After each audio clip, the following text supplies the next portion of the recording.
Lordship of Jesus Christ. ನಮ್ಮ ವೈಯಕ್ತಿಕ ಜೀವಿತದಲ್ಲಿ ಯಜಮಾನ ಯಾರಾಗಿದ್ದಾರೆ?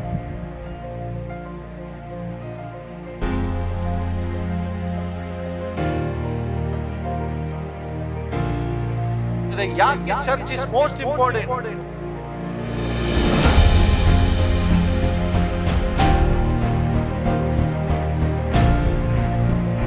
ಯಾಕೆ ಅಂತ ಹೇಳಿದ್ರೆ ಚರ್ಚ್ ಈಸ್ ಗಾಡ್ಸ್ ಫ್ಯಾಮಿಲಿ.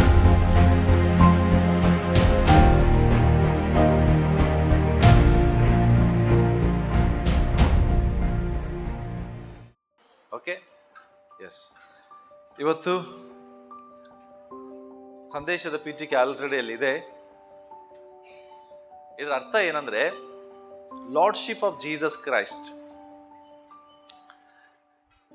ಕರ್ತನ ಒಡೆತನ, ಕರ್ತನಾದ ಯೇಸು ಕ್ರಿಸ್ತನ ಒಡೆತನ, ಯಜಮಾನತ್ವ.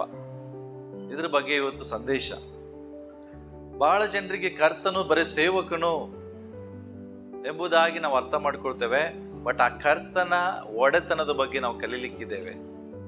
ಅದಕ್ಕೆ ಕೆಳಗಡೆ ನಾನು ಬರೆದಿದ್ದೇನೆ, submit to the lordship of Jesus Christ.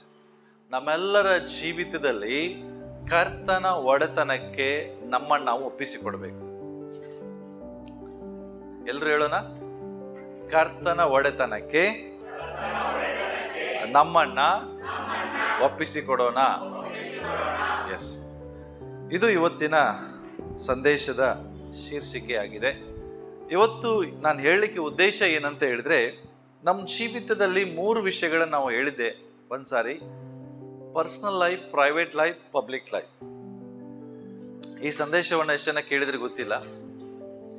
ನಮ್ಮ ಜೀವಿತದಲ್ಲಿ ವೈಯಕ್ತಿಕವಾಗಿ ದೇವರೊಟ್ಟಿಗೆ ಒಂದು ಸಂಬಂಧ ಇರ್ತದೆ, ಅದನ್ನು ದೇವರು ನೋಡ್ತಿರ್ತಾನೆ. ನಮ್ಮ ಇನ್ನೊಂದು ಸಂಬಂಧ, ಇನ್ನೊಂದು ಪ್ರೈವೇಟ್ ಲೈಫ್ ಇರ್ತದೆ, ಅದು ನಮ್ಮ ಕುಟುಂಬದವ್ರು ನೋಡ್ತಿರ್ತಾರೆ. ಇನ್ನೊಂದು ನಮ್ದು ಪಬ್ಲಿಕ್ ಲೈಫ್ ಇದೆ, ಅದು ಸಭೆಯವರು ನಮ್ಮನ್ನು ನೋಡ್ತಿರ್ತಾರೆ. ಈ 3 ಭಾಗದಲ್ಲಿ ನಾನು ಹೆಂಗೆ ಜೀವಿಸ್ಬೇಕು ಅನ್ನೋದು ನಿಮಗೆ ಹೇಳಿದೆ. ಇವತ್ತು ಈ 3 ಭಾಗದಲ್ಲಿ ಕರ್ತನ ನಾಯಕತ್ವ, ಯೇಸು ಸ್ವಾಮಿಯ ಯಜಮಾನತ್ವ ಇದೆಯಾ ಅಂತ ಇವತ್ತು ನಮ್ಮ ಶೀರ್ಷಿಕೆಯಾಗಿದೆ. ಇವತ್ತು ನಾವು ನೋಡಿಕೊಳ್ಳಿಕ್ಕಿದ್ದೇವೆ. ಬಹಳ ನಮಗೆ ಬೇಕಾದಂಥ ಸಂದೇಶ ಆಗಿದೆ, ದಯಮಾಡಿ ಕೇಳ್ಕೊಳ್ರಿ. Lordship over your personal life. ನಮ್ಮ ವೈಯಕ್ತಿಕ ಜೀವಿತದಲ್ಲಿ ಯಜಮಾನ ಯಾರಾಗಿದ್ದಾರೆ? ನಾವೆಲ್ಲರ ವೈಯಕ್ತಿಕ ಜೀವಿತ, ನಾವೆಲ್ಲರೂ ಲೈಫ್ ಜೀವಿಸ್ತೇವೆ. ಪ್ರೈವೇಟ್ ಆಗಿ ಒಬ್ಬರೇ ಇರುವಾಗ ಎಲ್ಲರದೊಂದು ಪರ್ಸನಲ್ ಲೈಫ್ ಅಂತ ಇದೆಯಲ್ಲ, ಪ್ರತಿಯೊಬ್ಬರದ್ದು ಪರ್ಸನಲ್ ಲೈಫ್ ಇದೆ. ಆ ಕೆಲವು ಪರ್ಸನಲ್ ವಿಚಾರಗಳನ್ನು ಯಾರ ಮುಂದೆ ಹಂಚ್ಕೊಳ್ಳೋದಿಲ್ಲ, ಕೇವಲ ದೇವರ ಮುಂದೆ ಹಂಚ್ಕೊಳ್ತಾರೆ. ಬಟ್ ಆ ಪರ್ಸನಲ್ ಲೈಫಲ್ಲಿ ಯಾರು ಯಜಮಾನರಾಗಿದ್ದಾರೆ ಅನ್ನುವಂಥ ಒಂದು ಪ್ರಶ್ನೆ ಇವತ್ತು ನಾವು ಹಾಕಿಕೊಳ್ಬೇಕು. ಒಂದು ವಚನ ಓದಿಕೊಳ್ಳೋಣ. ಎಲ್ಲರೂ ಬೈಬಲ್ ತೆಗಿರಿ. ಓಕೆ, ರೆವಲ್ಯೂಷನ್, ಪ್ರಕಟಣೆ ಪುಸ್ತಕ 4ನೇ ಅಧ್ಯಾಯ ತೆಗೆದುಕೊಳ್ಳೋಣ. ಮೊದಲು ನಾವು ತಿಳ್ಕೊಳ್ಳೋಣ, ಯೇಸು ಸ್ವಾಮಿ ಏನನ್ನ ಬಯಸ್ಲಿಕ್ಕಿದ್ದಾರೆ. ಓಕೆ, ದೇವರು ಬಯಸುವುದೇನಂತ ಹೇಳಿದ್ರೆ ಥ್ರೋನ್ ಆಫ್ ಲಾರ್ಡ್ಶಿಪ್, ಅಂದ್ರೆ ಯಜಮಾನತ್ವದ ಒಂದು ವಚನ ಓದಿಕೊಳ್ಳೋಣ. ಪ್ರಕಟಣೆ 4:2 ಓದ್ರಿ. ಇತ್ತು. ಹಾ,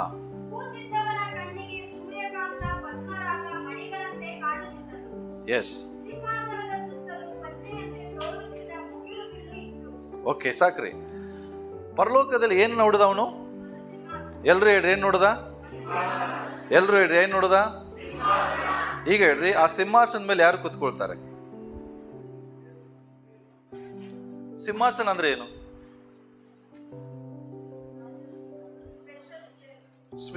ಹೇಳ್ರಿ, ಸಿಂಹಾಸನ ಅಂದ್ರೆ ಏನು? ಸಿಂಹಾಸನವನ್ನು ಎಲ್ಲೆಲ್ಲಿ ನೋಡ್ತೀರಿ?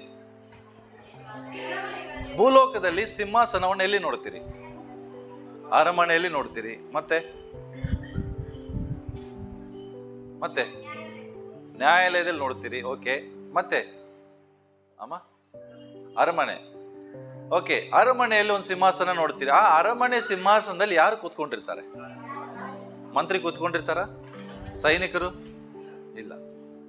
ನ್ಯಾಯಾಲಯದಲ್ಲಿ ಒಂದು ಸಿಂಹಾಸನ ನೋಡ್ತೀರಿ. ಅಲ್ಲಿ ವಕೀಲರು ಕೂತ್ಕೊಂಡಿರ್ತಾರ, ಅಪರಾಧಿಗಳು ಕೂತಿರ್ತಾರ, ಜಡ್ಜ್ ಕೂತಿರ್ತಾರ? ಜಡ್ಜ್ ಕೂತಿರ್ತಾರೆ. ಕರೆಕ್ಟ್ ಅಲ್ಲ? ಹಾಗೆ ಪರಲೋಕದಲ್ಲಿ ಒಂದು ಸಿಂಹಾಸನವನ್ನ ಆತ ನೋಡ್ತಾನೆ. ಆ ಸಿಂಹಾಸನದಲ್ಲಿ ಯಾರು ಕೂತ್ಕೊಂಡಿದ್ದಾರೆ? ಯಾರು ಕೂತ್ಕೊಂಡಿದ್ದಾರೆ? ಜೋರಾಗಿ ಹೇಳ್ರಿ, ಅದನ್ನೇ ಜೋರಾಗಿ ಹೇಳ್ರಿ.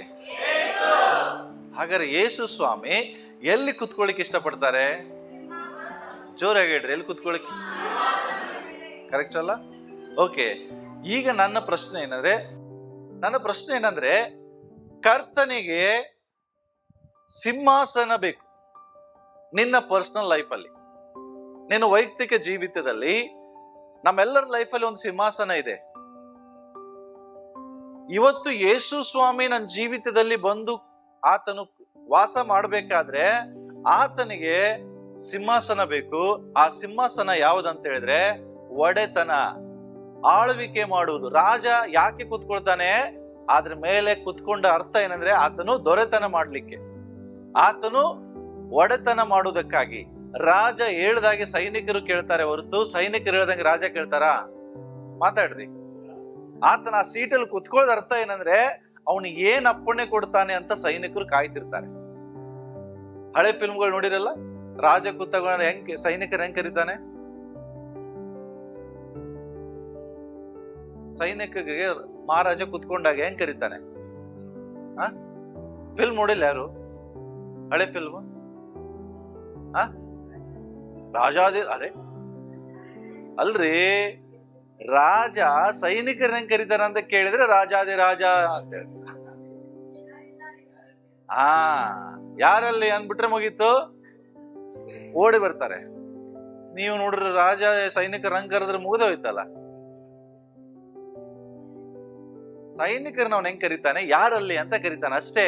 ಸಡನ್ ಆಗಿ ಅವ್ರ ಏನ್ ಮಾಡ್ತಾರೆ, ಸೈನಿಕರು ಯಾರು ಹತ್ರ ಇದಾರೆ ಅವ್ರು ಓಡ್ ಬಂದು ಅಪ್ಪಣೆ ಮಹಾಪ್ರಭು ಅಂತಾರೆ. ನೋಡಿದ್ರಲ್ಲ, ಅಪ್ಪಣೆ ಮಹಾಪ್ರಭು ಅಂದ್ರೆ ಏನು? ನನಗೇನಾದ್ರೂ ಅಪ್ಪಣೆ ಕೊಡ್ರಿ, ನಾನು ಮಾಡ್ಲಿಕ್ಕೆ ರೆಡಿ ಇದ್ದೀನಿ, ಸಿದ್ಧನಿದ್ದೇನೆ. ಇದು ಕರ್ತನಾದ ಯೇಸು ಸ್ವಾಮಿಯ ಸಿಂಹಾಸನವನ್ನ ಪವಿತ್ರಾತ್ಮನು ಯೋಹಾನನಿಗೆ ತೋರಿಸ್ತಾ ಇದ್ದಾರೆ. ಯೇಸು ಅಂದ್ರೆ ಯಾರು ತಿಳ್ಕೊಳ್ರಿ. ನಿಮಗೆ ಯೇಸು ಅಂದ್ರೆ ಒಂದೇ ನೆನಪು ಬರುವುದೇನು? ಶಿಲುಬೆ ಮೇಲೆ ತೂಗಾಡೋದು, ಬರೇ ಪಾದ ತೊಳೆದು, ಇದೇನಾ? ಇವತ್ತು ನಮ್ಮ ಜನ ಹೆಂಗಾಗಿದ್ದಾರೆ ಅಂದ್ರೆ ಶಿಷ್ಯರ ಪಾದ ತೊಳೆದಿದ್ದೇ ಸಾಕು, ಎಲ್ಲರೂ ಮನೆ ಕೆಲಸ ಹಚ್ಚಿಬಿಟ್ಟಿದ್ದಾರೆ. ಸ್ವಾಮಿ ಮನೆ ತೊಳಿಲಿಕ್ಕೆ, ಮನೆ ಕಾಯ್ಲಿಕ್ಕೆ, ವಾಚ್ಮನ್ ಕೆಲಸಕ್ಕೆ. ನಿಜವಾಗಿ ನೋಡ್ರಿ, ನಾವು ಯೇಸು ಸ್ವಾಮಿನ ಹೆಂಗ್ ಉಪಯೋಗಿಸ್ತಾ ಇದ್ದೀವಿ? ಹೆಂಗ್ ಯೋಚಿಸ್ತಾ ಇದ್ದೀವಿ? ಯಾರು ಇಲ್ಲಾಗಿ ದೇವ್ರೇ ನಾನು ಹೊರಗೆ ಹೋಗ್ತದೆ, ನೀನ್ ಕಾಯಿ ಮನೆ.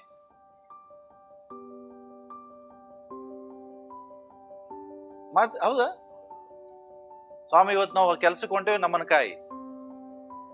ಅದನ್ನ ನಾಯಿ ಇಟ್ಟಿರ್ತಾರಲ್ಲ ಹಂಗೆ. ಅಂದ್ರೆ ಯಾವ ಸ್ಥಾನ ನಾವು ಕೊಡ್ತಾ ಇದ್ದೀವಿ ಸ್ವಾಮಿಗೆ? ಮನೇಲಿ ನಾಯಿ ಸಾಕ್ತಾರೆ, ಅದಕ್ಕೆ ಮನೆ ಕಾಯ್ದಕ್ಕೆ. ಇವತ್ತು ನಾವೇನ್ ಮಾಡ್ತಾ ಇದೀವಿ ಅಂದ್ರೆ, ನಾವು ಮನೆ ಬಿಟ್ಟು ಹೊಂಟಾಗ ಯಾರು ಇಲ್ಲ, ಸ್ವಾಮಿ ಒಳಗಿಟ್ಟು ಹೋಗ್ತೀವಿ. ಸ್ವಾಮಿ ನಾನು ಮನೆ ಕಳ್ತನ ಆಗದಂಗೆ ನೋಡ್ಕೊ. ಹೌದಾ? ಈ ಸ್ಥಾನ ಕೊಡ್ತಾ ಇದೀವಾ? ಕರ್ತನ ನಿಜವಾಗಿ ಎಲ್ಲಿ ಕೂತ್ಕೊಳ್ಳಿಕ್ ಇಷ್ಟಪಡ್ತಾನೆ? ನನಗೆ ಹೇಳ್ರಿ, ನಿನ್ನ ಲೈಫ್ ಅಲ್ಲಿ ದೇವರಿಗೆ ಸಿಂಹಾಸನ ಇದೆಯಾ? ಆಮೇಲೆ ಮನೆ ಬರ್ತೇನೆ ನಾನು, ಫ್ಯಾಮಿಲಿ ನೆಕ್ಸ್ಟ್. ಫಸ್ಟ್ ನನ್ನ ವೈಯಕ್ತಿಕ ಜೀವಿತದಲ್ಲಿ ಸಿಂಹಾಸನ ಅಂದ್ರೆ ರಾಜ, ಸಿಂಹಾಸನ ಅಂದ್ರೆ ಅಧಿಕಾರ, ಸಿಂಹಾಸನ ಅಂದ್ರೆ ಒಡೆತನ ಮಾಡೋರು. ನಿಮ್ಮ ಲೈಫ್ ಅನ್ನ ಯಾರು ಒಡೆತನ ಮಾಡ್ತಾ ಇದ್ದಾರೆ? ಕರ್ತನಿಗೆ ನಿನ್ ಜೀವಿತದಲ್ಲಿ ಒಂದು ಸಿಂಹಾಸನ ಬೇಕು. ಅಲ್ಲಿ ಮಾತ್ರ ಯೇಸುವನ್ನು ಕುತ್ಕೊಳ್ತಾರೆ ಹೊರತು ನನ್ನ ಕೆಲಸ ಮಾಡ್ಲಿಕ್ಕೆ, ನನ್ನ ಪ್ರಾರ್ಥನೆಗಳನ್ನ ಈಡೇರಿಸುವುದಕ್ಕಾಗಿ, ನನಗೆ ರೋಗದಲ್ಲಿದ್ದಾಗ ಸಹಾಯ ಇಷ್ಟಕ್ಕೆ ಅಲ್ಲ. ಯೇಸು ಸ್ವಾಮಿ ನಿಜವಾಗಿ ವಾಸ ಮಾಡುವ ಸ್ಥಳ ಅದು ಸಿಂಹಾಸನ. ಪ್ರಿಯರೇ, ಆತನು ನ್ಯಾಯಾಧೀಶನು. ಆತನು ಎರಡನೇ ಬರೋಣದಲ್ಲಿ ಬರುವಾಗ ಸೇವಕನ ಹಾಗೆ ಬರುವುದಿಲ್ಲ, ತಿಳ್ಕೊಡ್ರಿ. ರಾಜನ ಹಾಗೆ ಆತನು ಬರುವನಾಗಿದ್ದಾನೆ, ನ್ಯಾಯಾಧೀಶನಾಗಿ ಆತನು ಬರುವನಾಗಿದ್ದಾನೆ. ಬೈಬಲ್ ಸ್ಪಷ್ಟವಾಗಿ ಹೇಳ್ತದೆ. ನೀವು ಬೈಬಲ್ ಫಿಲಿಪ್ಪಿಯರ ಪುಸ್ತಕ ಓದಿ ನೋಡಿದ್ರಿ, ಪರಲೋಕ, ಭೂಲೋಕ, ನರಕದಲ್ಲಿರುವ ಎಲ್ಲರೂ ಆತನಿಗೆ ಅಡ್ಡ ಬೀಳ್ತಾರೆ. ಇವತ್ತು ಯಾರು ಯೇಸುವೆ ದೇವರಲ್ಲ ಅಂತ ಹೇಳ್ತಾ ಇದಾರೆ, ಅವರು ಸಹ ಆತನಿಗೆ ಅಡ್ಡ ಬೀಳ್ತಾರೆ. ಅಂತ ಸ್ಥಾನದಲ್ಲಿ ಕೂತ್ಕೊಳ್ಳುವಂತವನು ನಮ್ಮ ಯೇಸು ಸ್ವಾಮಿ. ಎಲ್ಲಕ್ಕಿಂತ ಉನ್ನತ ಸ್ಥಾನದಲ್ಲಿ ಇವತ್ತು ಯಾರಿದ್ದಾರೆ ಅಂದ್ರೆ ಅವರು ಯೇಸು ಸ್ವಾಮಿ ಇದ್ದಾರೆ. ಅಂತ ಯೇಸು ಸ್ವಾಮಿಗೆ ನಮ್ಮ ವೈಯಕ್ತಿಕ ಜೀವಿತದಲ್ಲಿ ಎಂತ ಸ್ಥಾನ ನಾವು ಕೊಟ್ಟಿದ್ದೇವೆ? ಎಂತ ಸ್ಥಾನ ಕೊಟ್ಟಿದ್ದೇವೆ? ಜಸ್ಟ್ ನಾನು ನಿಮ್ಮನ್ನು ಟೆಸ್ಟ್ ಮಾಡ್ಕೊಡ್ರಿ. Throne of leadership means what? Complete control. Control ಅಂದ್ರೇನು? ನಮ್ಮ ಜೀವಿತದ ಪೂರ್ತಿ ನಿಯಂತ್ರಣ ಯೇಸು ಮಾಡಿದ್ರೆ ಮಾತ್ರ ಅವರು ನನ್ನ ಸಿಂಹಾಸನದಲ್ಲಿ ಕೂತ್ಕೊಂಡಿದ್ದಾರೆ. ನನ್ನ ಪ್ರಶ್ನೆ, 3 ಪ್ರಶ್ನೆ ಇದೆ. ಏನ್ ಗೊತ್ತಾ? Is Jesus is in control your life? ನನ್ನ ಜೀವಿತ ಇವತ್ತು ನಾನು ನಡೆಯುವಂತದ್ದು, ನಾನು ಮಾತನಾಡುವಂಥದ್ದು, ನನ್ನ ಆಲೋಚನೆ, ಇದೆಲ್ಲವೂ ದೇವರ ನಿಯಂತ್ರಣದಲ್ಲಿದೆಯೋ ಅಥವಾ ನನ್ನ ನಿಯಂತ್ರಣದಲ್ಲಿದೆಯೋ? ಇಮ್ಯಾಜಿನ್, ಇವತ್ತು ನಾನು ಏನೆಲ್ಲ ಕೆಲಸ ಮಾಡ್ತೇನಲ್ಲ, ಡೈಲಿ ಎಷ್ಟು ವ್ಯವಹಾರಗಳನ್ನ ಮಾಡ್ತೀರಲ್ಲ, ಇದೆಲ್ಲ ಯಾರು ಹೇಳ್ದಂಗೆ ನಾನು ಮಾಡ್ತಾ ಇದ್ದೇನೆ? ಕರ್ತನ್ ಹೇಳ್ದಂಗೆ ಏನಾದ್ರು ಮಾಡ್ತೇವ ಅಥವಾ ನನ್ನ ಮನಸ್ಸು ಏನ್ ಹೇಳ್ತದೆ ಅದನ್ನ ನಾನು ಮಾಡ್ತಾ ಇದ್ದೇನೆ? Second, is Jesus is control of your finance? ಇವತ್ತು ನಮ್ಮ ಹತ್ರ ಹಣ ಇಲ್ವಾ ಬ್ಯಾಂಕ್ ಅಲ್ಲಿ? ಅದು ಯಾರ ಕಂಟ್ರೋಲ್ ಅಲ್ಲಿ ಇದೆ? ಮಾತಾಡ್ರಿ, ಯಾಕೆ ಮೌನವಾಗಿದೆ? ಯೇಸು ಸ್ವಾಮಿ ಕಂಟ್ರೋಲ್ ಅಲ್ಲಿ ಇದೆಯೋ ನಿಮ್ ಕಂಟ್ರೋಲ್ ಅಲ್ಲಿ ಇದೆಯೋ? ಮಾತಾಡ್ರಿ. ಇವತ್ತು ನಿಮಗೆ ತಿಂಗಳ ತಕ್ಷಣ ಸ್ಯಾಲ್ರಿ ಆಗ್ತದೆ, ಸ್ಯಾಲ್ರಿ ತಂದು ಇಡ್ತೀರಿ, ಯಾರ ಕಂಟ್ರೋಲ್ ಇರ್ತದದು? ಮತ್ತೆ ಯೇಸು ಸ್ವಾಮಿ ಹೆಂಗೆ ಯಜಮಾನ ಆಗ್ತಾರೆ? ಎಂದಾದ್ರೂ ಕೇಳಿದ್ರೆ, ಸ್ವಾಮಿ ಇಷ್ಟು ಹಣ ಇದೆ, ಇಷ್ಟು ಸ್ಯಾಲ್ರಿ ಬಂತು, ಏನ್ ಮಾಡ್ಲಿ? ನಾನು ಹೇಳೋದೇನ್ ಗೊತ್ತಾ?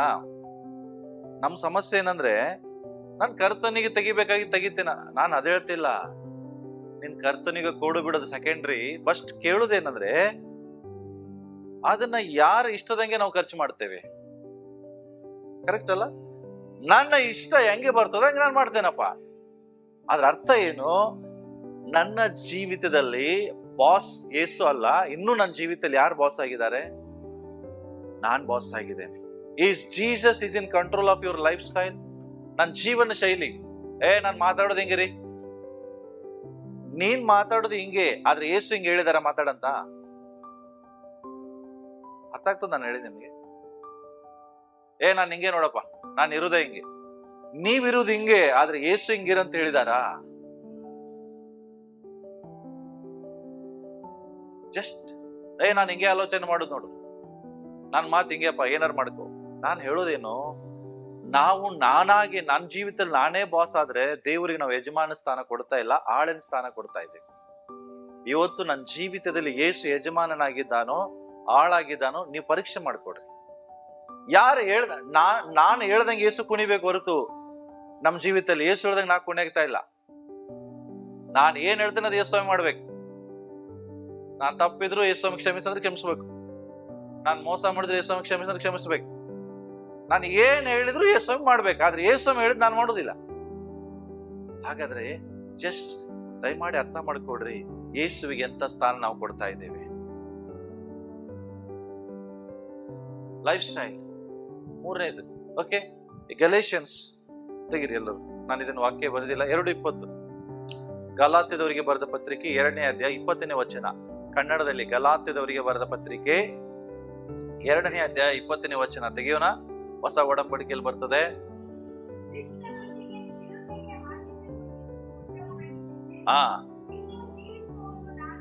ಓಕೆ, ಸಾಕ್. ಏನ್ ಹೇಳ್ತಾ ಇದ್ದಾರೆ? ಕ್ರಿಸ್ತನೊಂದಿಗೆ ನಾನು ಶಿಲುಬೆಗೆ ಹಾಕಿಸ್ಕೊಂಡಿದ್ದೇನೆ, ಇನ್ನು ಜೀವಿಸೋರು ನಾನಲ್ಲ. ಯಾರು ಜೀವಿಸ್ತಾರೆ ನನ್ನಲ್ಲಿ? ಯಾರು ಜೀವಿಸ್ತಾರೆ? ನನ್ನ ಜೀವಿತದಲ್ಲಿ ಯಾರು ಜೀವಿಸ್ತಾ ಇದ್ದಾರೆ? ನಾನಾ ಕ್ರಿಸ್ತನ? ಪೌಲ್ ಹೇಳ್ತಾ ಇದ್ದಾನೆ, that means Paul says Jesus became a king of every aspect of my life. ನನ್ನ ಜೀವಿತದ ಪ್ರತಿಯೊಂದು ಭಾಗದಲ್ಲಿಯೂ ಯೇಸುವಿನೇ ಅರಸನು, ಕಿಂಗ್ ಆಗಿದ್ದಾನೆ. ನಾನ್ ರಾಜ ಅಲ್ಲ.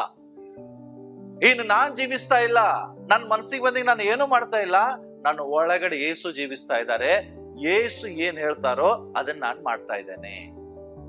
ಯೇಸು ಆಮೇಲೆ ನಮಗೆ ಹೇಳಿದ್ರು, ಯೋಹಾನ್ ಬರೆದ ಸುವಾರ್ತೆ 15ನೇ ಅಧ್ಯಾಯದಲ್ಲಿ, ನನ್ನನ್ನು ಬಿಟ್ಟು ನೀವೇನು ಮಾಡಲ್ಲ ಅರಿರಿ. ಬಟ್ ಇವತ್ತು ಎಲ್ಲಾ ಕೆಲಸವನ್ನು ಯೇಸುವನ್ನು ಬಿಟ್ಟೇ ಮಾಡ್ತೇವೆ. ಏನೋ ಮಿಸ್ಟೇಕ್ ಆದ ಮತ್ತೆ ಯೇಸು ಬಳಿಗೆ ಹೋಗು, ಸ್ವಾಮಿ ಏನೋ ಮಿಸ್ಟೇಕ್ ಆಗೋಯ್ತು. ತಪ್ಪಾಗೋಯ್ತು, ಲಾಸ್ ಆಗ್ಬಿಟ್ಟೆ, ಸಹಾಯ ಮಾಡು. ನಾನು ಹೇಳುದೇನ ಅರ್ಥ, ಪೌಲೇನ್ ಮಾತಿನ ಸ್ವಲ್ಪ ಅರ್ಥವನ್ನ ತಿಳ್ಕೊಳ್ಳೋಣ. ಅವನು ಹೇಳ್ತಾ ಇದ್ದಾನೆ, ನಾನ್ ಜೀವಿಸ್ತಾ ಇಲ್ಲ, ನನ್ನ ಒಳಗಡೆ ಯೇಸು ಸ್ವಾಮಿ ಜೀವಿಸ್ತಾ ಇದ್ದಾನೆ. ಅಂದ್ರೆ ಏನು, ಇವತ್ತು ನಾನು ಏನಾದ್ರೂ ನನ್ನ ಜೀವಿತದಲ್ಲಿ ತೀರ್ಮಾನ ತೆಗೆದುಕೊಳ್ಬೇಕಾದ್ರೂ ನಾನ್ ತೀರ್ಮಾನ ತಗೋತಾ ಇಲ್ಲ, ಯೇಸು ಸ್ವಾಮಿ ತೆಗೆದುಕೊಂಡ ತೀರ್ಮಾನದ ಪ್ರಕಾರ ನಾನು ನಡೀತಾ ಇದ್ದೇನೆ. ಇವತ್ತು ನಮ್ಮ ಜೀವಿತದಲ್ಲಿ ಎಷ್ಟು ಆಯ್ಕೆಗಳನ್ನ ಮಾಡ್ತೇವೆ, ಎಷ್ಟು ನಿರ್ಧಾರಗಳನ್ನ ಮಾಡ್ತೇವೆ. ಅವೆಲ್ಲ ಆಯ್ಕೆಗಳು ನಿರ್ಧಾರಗಳು ಯಾರಿಷ್ಟದಂಗೆ ಇರ್ತವೆ?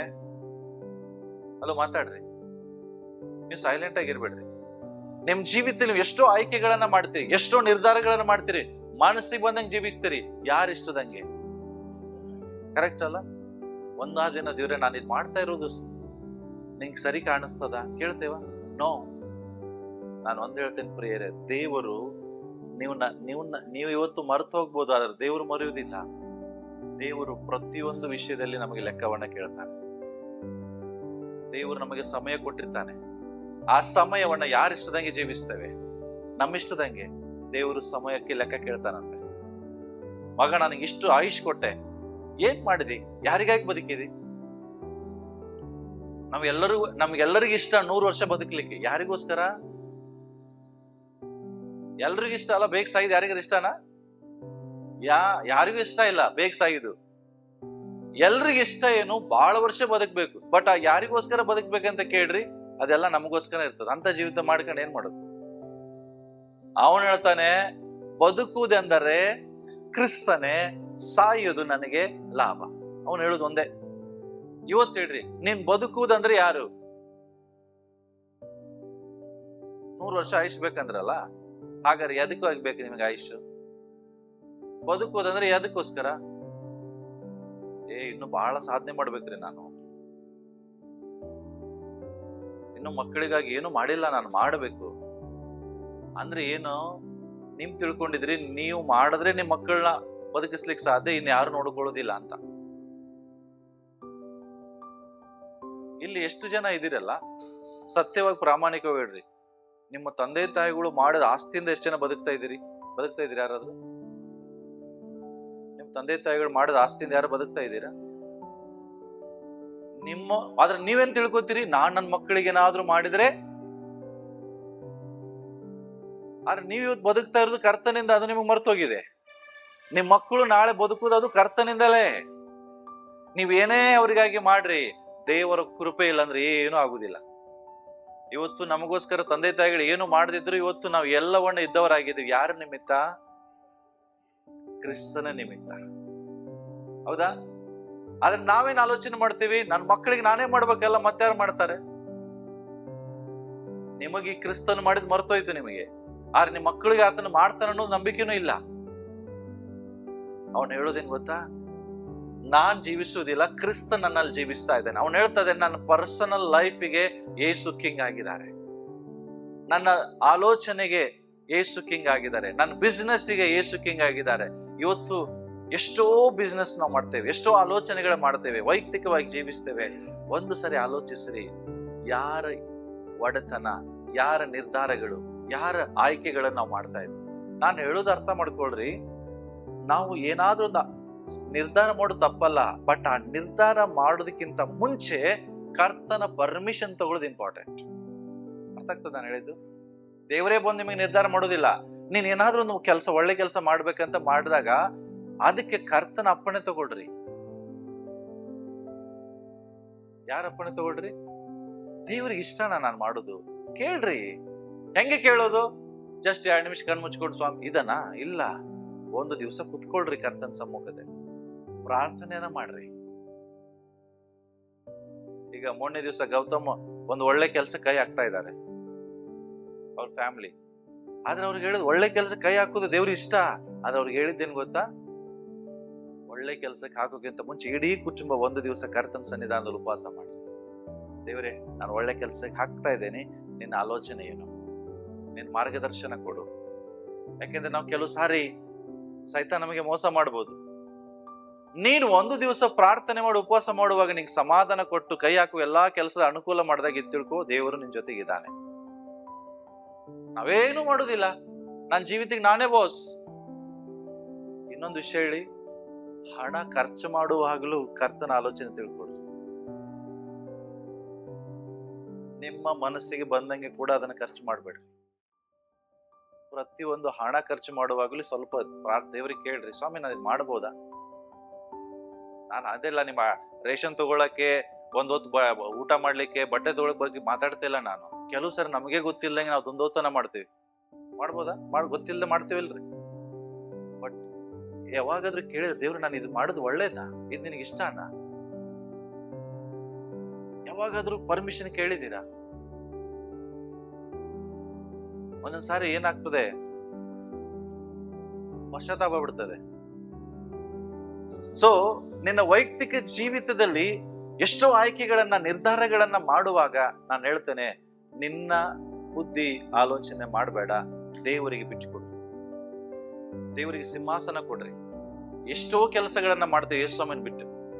ಯೇಸುಸ್ವಾಮಿ ಗೊತ್ತಿಲ್ಲೇ ಮಾಡ್ತೇವೆ. ಅವಾಗ ಯೇಸುಸ್ವಾಮಿ ಹೇಳ್ತಾರೆ, ಏನ್ ಇವರು ನಾನು ಯಾಕೆ ಇದು ಹೇಳ್ತಾ ಇದ್ದೇನೆ ಅಂದ್ರೆ, ಒಬ್ಬ ಪ್ರೀಚರ್ ಇದ್ದ, ಒಬ್ಬ ಸಂದೇಶಕರು, ಒಬ್ಬ ಪ್ರೀಚರು. ಅದನ್ನು ಭಯಂಕರ ದಪ್ಪಿದ್ದ. ಅರ್ಥ ಮಾಡಿಕೊಡ್ರಿ, 160 kg ಹೆಂಗಿರ್ಬೋದು?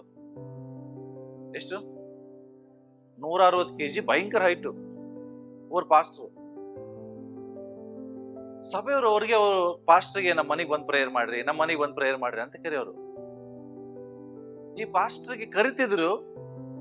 ಆದ್ರೆ ತಿಳ್ಕೊಡ್ರಿ, ಈ ಪಾಸ್ಟರ್ ಅವ್ರ ಮನೆಗೆ ಹೋದಾಗ ಇವನ್ ಕುತ್ಕೊಳ್ಳಿಕ್ ಒಂದ್ ಚೇರ್ ಇರ್ತಿರ್ಲಿಲ್ಲ. ಅವ್ರನ್ನ ಏನಿರ್ತಿರ್ಲಿಲ್ಲ. ಪಾಸ್ಟರ್ ಮನೆಗೆ ಹೋಗಿ ಕರೀತಾರೆ, ಆದ್ರೆ ಯಾರ ಮನೆಗೆ ಹೋದ್ರು ಅವ್ರ ಸೈಜ್ ಏನು, ಈ ಚೇರಲ್ಲಿ ಕೂತ್ಕೊಂಡ್ರೆ ಮುಗೀತು. ಇದೇನಾಯ್ತು ಈಗ? ಅಂತ ಚೇರ್ಗಳು ಇಟ್ಕೊಂಡು ಅವ್ರನ್ನ ಕರಿತಿದ್ರು. ಪಾಪ ಸೇವಕರು ಹೋದಾಗೆಲ್ಲ ಮುಗಿ ತನಕ ನಿಂತ್ಕೊಂಡೇ ಬರೋರು, ಕುತ್ಕೊಳ್ಳಿಕ್ ಸ್ಥಳ ಇರಲಿಲ್ಲ. ಹೀಗೆ ಬಾಳ ಮಾಡುವಾಗ ಅವರು ಎಷ್ಟೋ ಸಭಿಕರು ಕರೆದ್ರು ಹೋಗೋದೇ ಬಿಟ್ಬಿಟ್ರು ಮನೆಗೆ. ಅವಾಗ ಎಲ್ಲರೂ ಬಂದು ಕೇಳಿದ್ರು ಅವ್ರಿಗೆ, ಅಲ್ರಿ ಇಷ್ಟು ಸಭಿಕರು ಮನೆಗೆ ಬಂದು ಪ್ರೇಯರ್ ಮಾಡೋದು ಯಾಕೆ ಮಾಡೋದಿಲ್ಲ, ಇಲ್ಲೇ ಮಾಡ್ತೀನಿ ಅಂತಿರಲ್ಲ. ಅವಾಗ ಅವ್ರ ದುಃಖವನ್ನು ಹೇಳ್ಕೊಂಡ್ರು. ಈ ಜನ ನನ್ನನ್ನು ಕರೀತಾರೆ, ಆದ್ರೆ ನಾನು ಹೋದಾಗ ಕುತ್ಕೊಳ್ಳಿಕ್ ಒಂದು ಚೇರ್ ಇವ್ರ ಮನೇಲಿ ಮಾಡಿಸಿಲ್ಲ. ನಾನು 2-3 ತಾಸು ನಿಂತೆ ಬರ್ತೇನೆ. ಹೆಂಗಾಗೋದು ಹೇಳ್ರ ಪ್ರೀಚರಿಗೆ? ಪಾಪ ಇವರೆಲ್ಲ ಕುತ್ಕೊಂಡಿರ್ತಾರೆ, ಈ ಮನುಷ್ಯ ನಿಂತಲ್ಲೇ ವಾಕ್ಯ ಹೇಳ್ಬೇಕು, ನಿಂತೇ ಊಟ ಮಾಡ್ಕೊಂಡ್ ಬರ್ಬೇಕು. ಎಷ್ಟು ಹರ್ಟ್ ಆಗಿರ್ಬೋದು ಅವನಿಗೆ. ಅದಕ್ಕೆ ನಾನು ಎಲ್ಲಿ ಹೋಗ್ತಿಲ್ಲ, ಯಾರೇ ಕರೆದು ನಾನು ಇಲ್ಲಿಂದನೇ ಪ್ರೇಯರ್ ಮಾಡ್ತೇನೆ. ಸೇಮ್ ಯೇಸುಸ್ವಾಮಿಗೆ ಆಗ್ತಾ ಇದೆ. ಪ್ರತಿಯೊಬ್ರು ಯೇಸುಸ್ವಾಮಿ ಕರಿತೀರಿ ನಿಮ್ ಲೈಫಲ್ಲಿ, ಸ್ವಾಮಿ ನನ್ನ ಜೀವಿತದಲ್ಲಿ ನೀರು ಅಂತ. ಪಾಪ ಯೇಸುಸ್ವಾಮಿ ಬರ್ತಾರೆ, ಆ ಚೇರೇ ಇಲ್ಲ. ಯಾಕೆಂದ್ರೆ ಆ ಚೇರಲ್ಲಿ ಯಾರು ಕುತ್ಕೊಂಡಾರೆ? ನಾವು ಕುತ್ಕೊಂಡೇವಿ, ನಮ್ದೇ ಆಡಳಿತ, ನಾನ್ ಮನಸ್ಸಿಗೆ ಬಂದಂಗ ನಾನ್ ಮಾಡೋದು. ಬಟ್ ಯೇಸುಸ್ವಾಮಿ ಹೇಳ್ತೀವಿ, ಸ್ವಾಮಿ ನೀನ್ ಬಾ, ನೀನ್ ನಿಂತ್ಕೋ, ನಾನ್ ಕುತ್ಕೋತೆ. ಯೇಸುಸ್ವಾಮಿ ಎಷ್ಟೋ ಸಾರಿ ಬಂದು ನಿಂತು ನೀ ಚೇರ್ ಬಿಡ್ತೀಯಾ ಅಂತ ಕಾದಿದ್ದಾರೆ. ಆದ್ರೆ ನಾವು ಚೇರ್ ಬಿಟ್ಟು ಕೊಟ್ಟಿಲ್ಲ. ಅದಕ್ಕಾಗಿ ನಮ್ಮ ಲೈಫಲ್ಲಿ ಇಲ್ಲ. ಯಾವಾಗ್ಲೂ ಯೇಸು ನನ್ನ ಜೊತೆಗಿರ್ಬೇಕಾದ್ರೆ ಅವನಿಗೆ ಚೇರ್ ಬಿಟ್ಕೊಡ್ರಿ. ನೀವೆದ್ಕೊಡ್ರಿ. ನೀವೆದ್ದು ಅವ್ರು ಕುಂಡ್ರಸ್ ಅರ್ಥ ಏನ್ ಗೊತ್ತಾ? ಅವನ ಬಾಸು, ನಾನ್ ಸೇವಕ. ಆದ್ರೆ ನಾವೇನ್ ಮಾಡ್ತಾ ಇದ್ದೇವಿ? ನಾವು ಕುತ್ಕೊಂತೇವೆ, ಅವನನ್ನ ಎಬ್ಬಿಸಿ ನಿಲ್ಲಿಸ್ತೇವೆ. ಅರ್ಥ ಏನು? ನಾನು ಏನ್ ಹೇಳ್ತೇನೆ ಅದನ್ನ ಯೇಸುಸ್ವಾಮಿ ಮಾಡ್ಬೇಕು. ಸ್ವಾಮಿ ಮಾರ್ಕೆಟ್ಗೆ ಹೊಂಟೇನಿ, ಮನೆ ಕಾಯಿ, ಆಯ್ತು. ಸ್ವಾಮಿ ಮಕ್ಕಳು ಸ್ಕೂಲ್ಗೆ ಹೊಂಟಾರ, ಒಳ್ಳೆ ಎಕ್ಸಾಮ್ ಬರೀ ಪಾಸ್ ಮಾಡಿ, ಆಯ್ತು. ಮನೆಗೆ ರೇಷನ್ ಇಲ್ಲ, ದೇವ್ರು ಕೊಡಿಸ್. ಕುತ್ಕೊಂಡಿರಿ, ಅಪ್ಪಣೆ ಕೊಡ್ತಾ ಇದ್ರಿ. ಯೇಸುಸ್ವಾಮಿ ಎಲ್ಲವನ್ನ ಮಾಡಿ ಕೂಡ ಇನ್ನೂ ಬಹಳ ಶಾಂತವಾಗಿ ಕಾಯ್ತಾ ಇದ್ದಾರೆ. ಇವತ್ತಲ್ಲ ನಾಳೆ ಚೇರ್ ಬಿಟ್ಕೊಡ್ತಾರೆ. ಜಸ್ಟ್ ಇಮ್ಯಾಜಿನ್ ಮಾಡ್ರಿ, ನಮ್ ಜೀವಿತದಲ್ಲಿ ಯಾರು ಬಾಸ್ ಆಗಿದ್ದಾರೆ? ಎಷ್ಟೋ ಡಿಸಿಷನ್ಗಳನ್ನ ಮನಸ್ಸಿಗೆ ಬಂದಂಗೆ ಮಾಡ್ತೇವೆ, ಕರ್ತನ ಅಪ್ಪಣೆ ತಗೊಳ್ಳೋದಿಲ್ಲ, ಪರ್ಮಿಷನ್ ತಗೊಳ್ಳೋದಿಲ್ಲ. ಇವತ್ತು ನಾವು ಮನೆಯಿಂದ ಮಾರ್ಕೆಟ್ಗೆ ಹೋಗ್ಬೇಕಾದ್ರೂ ಪ್ರಾರ್ಥನೆ ಮಾಡಿ ಹೋಗ್ತೇವೆ. ಯಾಕೆ ಗೊತ್ತಾ? ಕರ್ತನ ಪರ್ಮಿಷನ್ಗೋಸ್ಕರ. ಆದ್ರೆ ನಾವೇನ್ ಮಾಡ್ತೇವೆ? ಅದನ್ನ ನೆಗ್ಲೆಕ್ಟ್ ಮಾಡ್ತೇವೆ. ಏನ್ ಮಾಡೋದು? ಯಜಮಾನ್ ಅಂತಾನೆ ಮರ್ತು ಬಿಟ್ಟಿದೇವಲ್ಲ ನಾವು. ಈಗ ನೋಡ್ರಿ, ನಿಮ್ಮ ಚಿಕ್ಕ ಮಕ್ಕಳು ನಿಮಗೆ ಹೇಳ್ದೆ ಕೇಳ್ದೆ ಎಲ್ಲರೂ ಹೋದ್ರೆ ಏನಾಗತ್ತೆ ನಿಮಗೆ? ಒಂದು ಬೇಸರ ಆಗತ್ತೆ, ಎರಡನೇದು ಗಾಬರಿ ಆಗತ್ತೆ. ಹೌದಾ? ಎಲ್ಲಿ ಹೋದ್ರು ಏನಂತ ಹುಡುಕ್ಲಿಕ್ಕೆ ಪ್ರಾರಂಭಿಸ್ತೀರಿ. ನಿಮ್ ಮಕ್ಕಳು ಹೇಳದೆ ಹೊರಗಡೆ ಹೋಗಿ ಆಟ ಆಡಿದ್ರೆ ನಿಮ್ಗೆ ಇಷ್ಟು ಬೇಸರ ಆಗ್ತದೆ. ಆದ್ರೆ ನಾವು ದೇವರಿಗೆ ಹೇಳದೆ ಎಷ್ಟು ಕೆಲಸ ಮಾಡ್ತೀವಿ. ಯಾಕೆ ನೀವು ನಿಮ್ಮ ಮಕ್ಕಳಿಗೆ ಬೈತೀರಿ? ಯಾಕೆಂದ್ರೆ ನೀವು ಅಪ್ಪ ಅಮ್ಮ ಆಗಿರ್ತೀರಿ, ಬಾಸ್ ಆಗಿರ್ತೀರಿ. ನಿಮಗೆ ಗೊತ್ತಿಲ್ಲ ಈ ಮಕ್ಕಳು ಏನು ಮಾಡಬಾರ್ದು. ಬಯಸ್ತಿರಲ್ಲ, ನಿಮ್ಮ ಮಕ್ಕಳು ನಿಮ್ಗೆ ಗೊತ್ತಿಲ್ಲ ಏನು ಕೆಲಸ ಮಾಡಬಾರ್ದು ಅಂತ ಬಯಸ್ತಿರಿಲ್ಲೋ. ಆದ್ರೆ ಕರ್ತನು ಬಯಸು ತಪ್ಪು. ಹಾಗಾದ್ರೆ ಕರ್ತನಿಗೆ ಗೊತ್ತಿಲ್ಲ ಎಷ್ಟೋ ಕೆಲಸಗಳನ್ನ ಮಾಡ್ತೇವೆ, ಆಮೇಲೆ ಬಂದು ದೇವರಿಗೆ ಕ್ಷಮಾಪಣೆ ಕೇಳೋದು, ಪ್ರಾರ್ಥನೆ ಮಾಡೋದು. ಇದು ಬಾಸಿಸಮ್ ಅಲ್ಲ, ನಾವು ಬಾಸ್ ಆಗಿದ್ದೇವೆ. ಓಕೆ, ಫಾಸ್ಟ್ ಆಗಿ ಹೋಗ್ತೇನೆ, ಸಮಯ ಇಲ್ಲ ನನಗೆ. ಎರಡನೇದು ಕುಟುಂಬ ಜೀವಿತ. ನಿಮ್ ಕುಟುಂಬ ಜೀವಿತದ ಬಗ್ಗೆ ನಾನು ಬರ್ತೇನೆ. ಗಂಡ, ಹೆಂಡತಿ, ಮಕ್ಕಳು, ಸಂಸಾರ. ಈ ಸಂಸಾರದಲ್ಲಿ ಬಾಸ್ ಯಾರು? ಗಂಡ ಬಾಸ್, ಕೆಲವು ಮನೆಯಲ್ಲಿ ಹೆಂಡತಿ ಬಾಸ್. ದೇವರು ಬಾಸ್ ಇಲ್ಲ.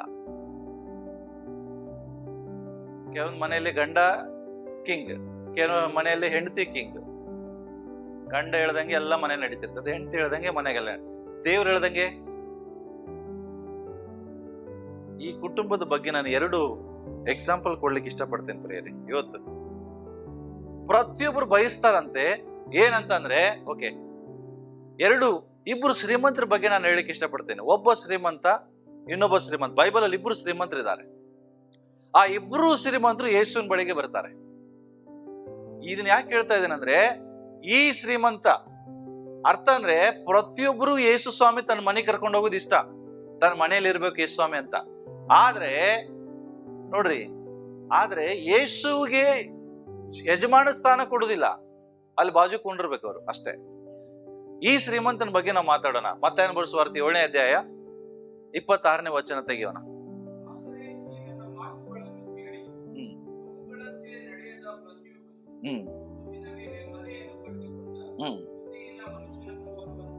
ಬುದ್ಧಿಹೀನ ಮನುಷ್ಯನು, ಬುದ್ಧಿ ಉಳ್ಳ ಮನುಷ್ಯನು ಇಬ್ಬರಿದ್ದಾರೆ. ಇವತ್ತು ನಿಮ್ಮ ಮನೆಯನ್ನ ಹೆಂಗೆ ನೀವು ಕಟ್ಕೋತಾ ಇದ್ದೀರಿ ಅನ್ನುವಂತ ಒಂದು ಪ್ರಶ್ನೆ. ಇಲ್ಲಿ ಯೇಸುಸ್ವಾಮಿ ಹೇಳ್ತಾರೆ, ಇಬ್ರು ವ್ಯಕ್ತಿಗಳು ಮನೆ ಕಟ್ಕೊಂಡ್ರು. ಮನೆ ಅಂದ್ರೆ ಅರ್ಥ ಮಾಡ್ಕೊಡ್ರಿ, ಬಿಲ್ಡಿಂಗ್ ಅಲ್ಲ, ಫ್ಯಾಮಿಲಿ. ಏನ್ ಹೇಳ್ರಿ, ಯಾವಾಗಲೂ ಯೇಸುಸ್ವಾಮಿ ಸಭೆ ಅಂತ ಮಾತಾಡಿದ್ರೆ ಬಿಲ್ಡಿಂಗ್ ಬಗ್ಗೆ ಮಾತಾಡೋದಿಲ್ಲ, ನಮ್ಮ ಬಗ್ಗೆ ಮಾತಾಡ್ತಾರೆ. ಮನೆ ಅಂದ್ರೆ ತಿಳ್ಕೊಡ್ರಿ, ಕಟ್ಟಡದ ಬಗ್ಗೆ ಯೇಸುಸ್ವಾಮಿ ಮಾತಾಡೋದಿಲ್ಲ, ಫ್ಯಾಮಿಲಿ ಬಗ್ಗೆ ಮಾತಾಡ್ತಾರೆ. ಇಬ್ರು ಫ್ಯಾಮಿಲಿಗಳನ್ನ ಕಟ್ಕೊಂಡ್ರು. ಸಂಸಾರ, 2 ಸಂಸಾರ. ಒಂದು ಬುದ್ಧಿವಂತನ ಸಂಸಾರ, ಇನ್ನೊಂದು ಬುದ್ಧಿಹೀನನ ಸಂಸಾರ. ಒಬ್ಬ ವ್ಯಕ್ತಿ ತನ್ನ ಸಂಸಾರವನ್ನು ಹೆಂಗೆ ಕಟ್ತಾನೆ ಅಂತ ಹೇಳಿದ್ರೆ, ಉಸುಬಿನ ಮನೆ ಮೇಲೆ ಕಟ್ತಾನೆ. ಅಂದ್ರೆ ರೇತಿ ಮೇಲೆ ಮನೆ ಕಟ್ತಾನೆ, ಸ್ಯಾಂಡ್ ಮೇಲೆ. ಇವತ್ತು ಸಮುದ್ರ ತೀರದಲ್ಲಿ ಹೋಗಿ ಮನೆ ಕಟ್ಟಿದ್ರೆ ಏನಾಗುತ್ತೆ ಹೇಳ್ರಿ? ಸಮುದ್ರದ ಮೇಲೆ ಜಸ್ಟ್ ಒಂದ್ ಸ್ವಲ್ಪ ಹಾಕಿ ಕಟ್ಟಿದ್ರೆ ಉಳಿತದ ಅದು? ಆ ಸಮುದ್ರದ 5 ಅಡಿ 4 ಅಡಿ ತೆಗೆದ್ರು ನಿಮ್ಗೆ ಉಸುವೆ ಸಿಗ್ತದೆ. ನೀವು ತಿಳ್ಕೊಂಡು ಒಂದು 4 ಅಡಿ ತೆಗೆದು ಪಿಲ್ಲರ್ ಹಾಕೊಂಡು ಚೆನ್ನಾಗಿರ್ತದೆ ಅಂದ್ರೆ ಏನಾಗುತ್ತದು? ಹಂಗೆ ಯಾರು ಮಾಡ್ತಾ ಇದ್ದಾರೆ? ಬುದ್ಧಿಹೀನನು. ಆದ್ರೆ ಬುದ್ಧಿವಂತ ಬಂಡೆ ಎಂಬ ನೆಲದ ಮೇಲೆ ಮನೆ ಕಟ್ತಾನೆ. ಅರ್ಥ ಏನು? ಉಸುಬಿನ ಮೇಲೆ ಮನೆ ಕಟ್ಟೋರು ಯಾರು? ನನ್ನ ಮಾತುಗಳನ್ನ ಕೇಳಿಯೂ ಅವುಗಳಂತೆ ನಡೆಯದೇ ಇರುವ ಪ್ರತಿಯೊಬ್ಬನು ಎಲ್ಲಿ ಮನೆ ಕಟ್ತಾ ಇದ್ದಾನೆ? ಮಾತಾಡ್ರಿ. ಅಂದ್ರೆ ಏನೀಗ? ಯೇಸುಸ್ವಾಮಿ ನಿಮ್ ಸಂಗಡ ಮಾತಾಡ್ತಾರ? ಫ್ಯಾಮಿಲಿಯಲ್ಲಿ ಹೇಳ್ರಿ. ಎಲ್ಲರ ಸಂಗಡ ಮಾತಾಡ್ತಾರ ವಾಕ್ಯದ ಮೂಲಕ? ಎಲ್ಲರೂ ವಾಕ್ಯದ ಪ್ರಕಾರ ನಡೀತೀರ ಮನೆಯಲ್ಲಿ? ಹಲೋ, ಆಕ್ಚುಲಿ ನಿಮ್ಗೆ ಹೇಳಿ, ನಾನು ಇವತ್ತು ನನ್ನ ಸಂದೇಶವಾಗಿತ್ತು ಕ್ಷಮಾಪಣೆ ಬಗ್ಗೆ. ಬಹಳ ಬ್ಯೂಟಿಫುಲ್ ಆದ ಸಂದೇಶ ಇತ್ತು, ಆದ್ರೆ ಎಸ್ಪೆಷಲಿ ಫ್ಯಾಮಿಲೀಸ್ಗಳಲ್ಲಿ. ಆದ್ರೆ ನಿನ್ನೆ ಮಧ್ಯಾಹ್ನ ಈ ಸಂದೇಶ ಹೇಳ್ಬೇಕೆಂಬುದಾಗಿ ಪ್ರೇರೇಪಣೆ ಆಯ್ತು. ಅದು ಸಾಧ್ಯವಾದ್ರೆ ಯಾವಾಗ ಪ್ರೇರೇಪಣೆ ಯಾವಾಗ ಹೇಳ್ತೇನೆ ನಾನು. ದೇವರು ಅದ್ರ ಬಗ್ಗೆ ಒಂಚೂರು ಹೇಳಿಕ್ಕೆ ಇಷ್ಟಪಡ್ತೇನೆ. ದೇವರು ಕುಟುಂಬದಲ್ಲಿ ಪ್ರತಿಯೊಬ್ಬರ ಸಂಗಡ ವಾಕ್ಯದ ಮೂಲಕ ಮಾತನಾಡ್ತಾನೆ. ಕುಟುಂಬ ಪ್ರಾರ್ಥನೆ ಮಾಡುವಾಗ ಮಾತಾಡ್ತಾನೆ, ಸಂಡೇ ಸಭೆಯಲ್ಲಿ ಮಾತಾಡ್ತಾನೆ. ಓಕೆ, ನೀವು ಯೂಟ್ಯೂಬ್ಗಳಲ್ಲಿ ಮೆಸೇಜ್ ಕೇಳುವಾಗ ಮಾತಾಡ್ತಾನೆ. ಎಲ್ಲರ ಜೊತೆಗೆ ದೇವರು ವಾಕ್ಯದ ಮೂಲಕ ಮಾತಾಡ್ತಾರೆ, ಫ್ಯಾಮಿಲಿಯಲ್ಲಿ ಮಾತಾಡ್ತಾರೆ. ಕೇಳಿದ್ರ? ನಿನ್ನ ಫ್ಯಾಮಿಲಿ ಬಂಡೆ ಮೇಲೆ ಕಟ್ಟಿದ ಫ್ಯಾಮಿಲಿ ಆಗ್ಬೇಕಾದ್ರೆ ದೇವರು ಏನ್ ನಿನ್ ಸಂಗಡ ಮಾತನಾಡ್ತಾನೋ ಅದರ ಪ್ರಕಾರ ನೀವು ಜೀವಿಸಿದ್ರೆ ನಿನ್ನ ಮನೆ ಎಂದಿಗೂ ಕದಲುವುದಿಲ್ಲ. ಅಂದ್ರೆ ಏನು ಅರ್ಥ ಏನು? ಅವನು ಬುದ್ಧಿವಂತ. ಕಟ್ಟಿದ ಮೇಲೆ ಮಳೆ ಸುರಿಯಿತು, ಹಳ್ಳಗಳು ಬಂದವು, 4 ಕಡೆಯಿಂದ ಗಾಳಿ ಬೀಸಿ ಆ ಮನೆಗೆ ಹೊಡಿತು. ಆಗ ಆ ಮನೆ ಏನಾಯ್ತು? ದಡಂ ಮನೆ ಕಿತ್ತು ಬಿತ್ತು. ಬುದ್ಧಿಹೀನನ ಬಗ್ಗೆ ಮಾತಾಡ್ತಾರೆ. ಹಾಗ ಅರ್ಥ ಏನು ಬುದ್ಧಿ ಏನದು? ಮನೆ ಕಟ್ಟಿದ ಮೇಲೆ ಏನ್ ಬಂತಂದ್ರೆ ಮಳೆ ಸುರಿತು. ಮಳೆ ಅಂದ್ರೆ ಏನು? ಸಾಧಾರಣ ಮಳೆ ಸುರಿದ್ರೆ ಬೇರೆ, ಅತಿಯಾದ ಮಳೆ ಸುರಿದ್ರೆ ಏನದು? ಅದಕ್ಕೆ ಏನಂತ ಕರೀತಾರೆ? ಸ್ವಲ್ಪ ಮಳೆ ಬಂದ್ರೆ ಒಳ್ಳೆ ಮಳೆ ಅಂತ ಕರೀತಾರೆ. ಭಯಂಕರ ಮಳೆ ಬಂತು, ಅದಕ್ಕೆ ಎಂತ ಮಳೆ ಅಂತ ಕರೀತಾರೆ? ಪ್ರವಾಹ ಅಂತ ಕರೀತಾರೆ, ಪ್ರಳಯ ಅಂತ ಕರೀತಾರೆ. ಹೌದಾ? ಇವತ್ತು ಮನೆಗಳಲ್ಲಿ ಸ್ವಲ್ಪ ಪ್ರವಾಹಗಳು ಬರ್ತದ? ಸಮಸ್ಯೆ ಎಂಬ ಪ್ರವಾಹ, ಸಮಸ್ಯೆ ಎಂಬ ಪ್ರಳಯ ಬರ್ತದೆ ಮನೆಯಲ್ಲಿ. ಸಡನ್ ಆಗಿ ಒಂದು ಬ್ಯಾಡ್ ನ್ಯೂಸ್. ಓಕೆ, ಆಮೇಲೆ 4 ಕಡೆಯಿಂದ ಗಾಳಿ ಬೀಸ್ತದೆ. 4 ಕಡೆ ಗಾಳಿ ಬೀಸೋ ಅರ್ಥ ಏನ್ ಗೊತ್ತಾ? ಮನೇಲಿ 4 ಜನ ಇದ್ರೆ 4 ಜನ ಹೊಡೆದಾಡಕ್ಕೆ ಚಾಲೂ ಮಾಡ್ತಾರೆ. ಒಬ್ರು ಸಮಾಧಾನ ಇಲ್ಲ. ಇವ್ರು 4 ಹೇಳಿದ್ರೆ ಇವ್ರು 8, ಅವ್ರು 12, ಇವ್ರು 16, ಹಿಂಗೆ 4 ಕಡೆಯಿಂದ ಗಾಳಿ ಬೀಸ್ತದೆ. ಕಡೆಗ ಮನೆ ಏನಾಗತ್ತೆ? ಆ ಸಂಸಾರ ಎತ್ಬಿಟ್ಟು ಹೋಗ್ತದಂತ, ಆ ಫ್ಯಾಮಿಲಿ. ಇದು ಯಾರ ಮನೇಲಿ ಆಗ್ತಾ ಇದೆ ಅಂದ್ರೆ, ಯಾರ ಮನೆಯಲ್ಲಿ ದೇವರ ವಾಕ್ಯಕ್ಕೆ ಬೆಲೆ ಇಲ್ಲ, ಅವರ ಮನೆಯಲ್ಲಿ ಇದು ನಡೀತದೆ. ನಿನ್ನ ಮನೆಯಲ್ಲಿ ಯೇಸು ಯಜಮಾನನಾಗಿದ್ರೆ ನಿನ್ನ ಮನೆ ಎಂದಿಗೂ ಬೀಳುವುದಿಲ್ಲ. ಅದು ಕರ್ತನ ಬರೋಣದವರೆಗೂ ನಿನ್ನ ಸಂಸಾರ ನೆಟ್ಟಗಿರ್ತದೆ. ನಿನ್ನ ಮನೆಯಲ್ಲಿ ಯೇಸು ಯಜಮಾನ ಇಲ್ಲದೆ ನೀವ್ ಯಜಮಾನ ಮಾಡಕ್ ಹೋದ್ರೆ ನಿನ್ನ ಮನೆ ಖಂಡಿತವಾಗಿ ಹೇಳ್ತೇನೆ ಇದೇ ಪರಿಸ್ಥಿತಿ ಆಗ್ತದೆ. ಕರ್ತನ ಬರೋಣದಕ್ಕಿಂತ ಮುಂಚೆ ನಿನ್ನ ಮನೆ ಡಿವೈಡ್ ಆಗ್ತದೆ, ಎತ್ಕೊಟ್ಟು ಹೋಗ್ತದೆ, ಡೈವರ್ಸ್ಗಳಾಗ್ತದೆ, ಗಲಿಬಿಲಿಗಳಾಗ್ತದೆ, ಹೊಡೆದಾಟಗಳಾಗ್ತದೆ, ಕೊಲೆಗಳು ಕೂಡ ಆಗ್ತದೆ. ನಿನ್ನ ಮನೆಯಲ್ಲಿ ಇವತ್ತು ಯಜಮಾನ ಯಾರು? ಜಸ್ಟ್ ನೀವೇ ಅರ್ಥ ಮಾಡ್ಕೊಳ್ರಿ. ಓಕೆ, ಮಾರ್ಕನ್ ಬರೆದ ಸುವಾರ್ತೆ 10ನೇ ಅಧ್ಯಾಯದಲ್ಲಿ ಒಬ್ಬ ಶ್ರೀಮಂತ ಇದ್ದಾನೆ. ಅವನು ಯೇಸುವಿನ ಬಳಿಗೆ ಬರ್ತಾನೆ. ಬಂದು ಯೇಸುವಿಗೆ ಅಡ್ಡ ಬೀಳ್ತಾನೆ. ಅಡ್ಡ ಬಿದ್ದು, ಸ್ವಾಮಿ, ನಾನು ಏನ್ ಮಾಡ್ಬೇಕು ನಿತ್ಯ ಜೀವಕ್ಕೆ ಸೇರ್ಬೇಕಾದ್ರೆ? ಓದ್ಮಾ. ಒಳ್ಳೆ ಬೋಧಕನೇ,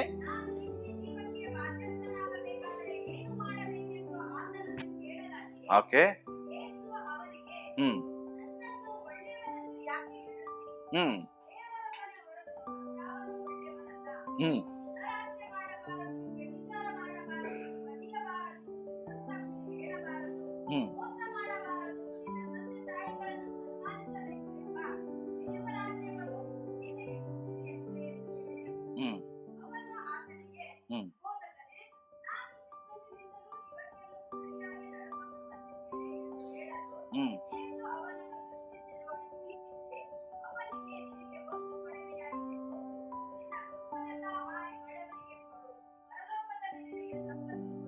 ಸಿ ಇಲ್ಲಿ ಶ್ರೀಮಂತನು ಬಂದು ಹೇಳ್ತಾನೆ, ಸ್ವಾಮಿ ನಾನು ನಿತ್ಯ ಜೀವ ಸೇರ್ಬೇಕಾದ್ರೆ ಏನ್ ಮಾಡ್ಬೇಕು ಅನ್ನುವಾಗ ಬೈಬಲ್ ಅಲ್ಲಿ ಏನ್ ಬರ್ತದಲ್ಲ ಎಲ್ಲವನ್ನ ಮಾಡಪ್ಪ.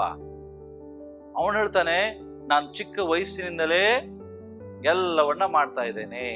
ಅವನು ಹೇಳ್ತಾ ಇದ್ದಾನೆ, ನಾನು ಚರ್ಚಿಗೆ ಹೋಗ್ತೇನೆ, ಆರಾಧನೆ ಮಾಡ್ತೇನೆ, ದೇವರ ವಾಕ್ಯವನ್ನ ಕೇಳ್ತೇನೆ, ಕಾಣಿಕೆಯನ್ನ ಹಾಕ್ತೇನೆ, ದಶಮ ಭಾಗವನ್ನ ಕೊಡ್ತೇನೆ, ಕರ್ತನ ಮೇಜಿನಲ್ಲಿ ಭಾಗಿಯಾಗ್ತೇನೆ, ಎಲ್ಲ ಮಾಡ್ತಾ ಇದ್ದೇನೆ ಸ್ವಾಮಿ.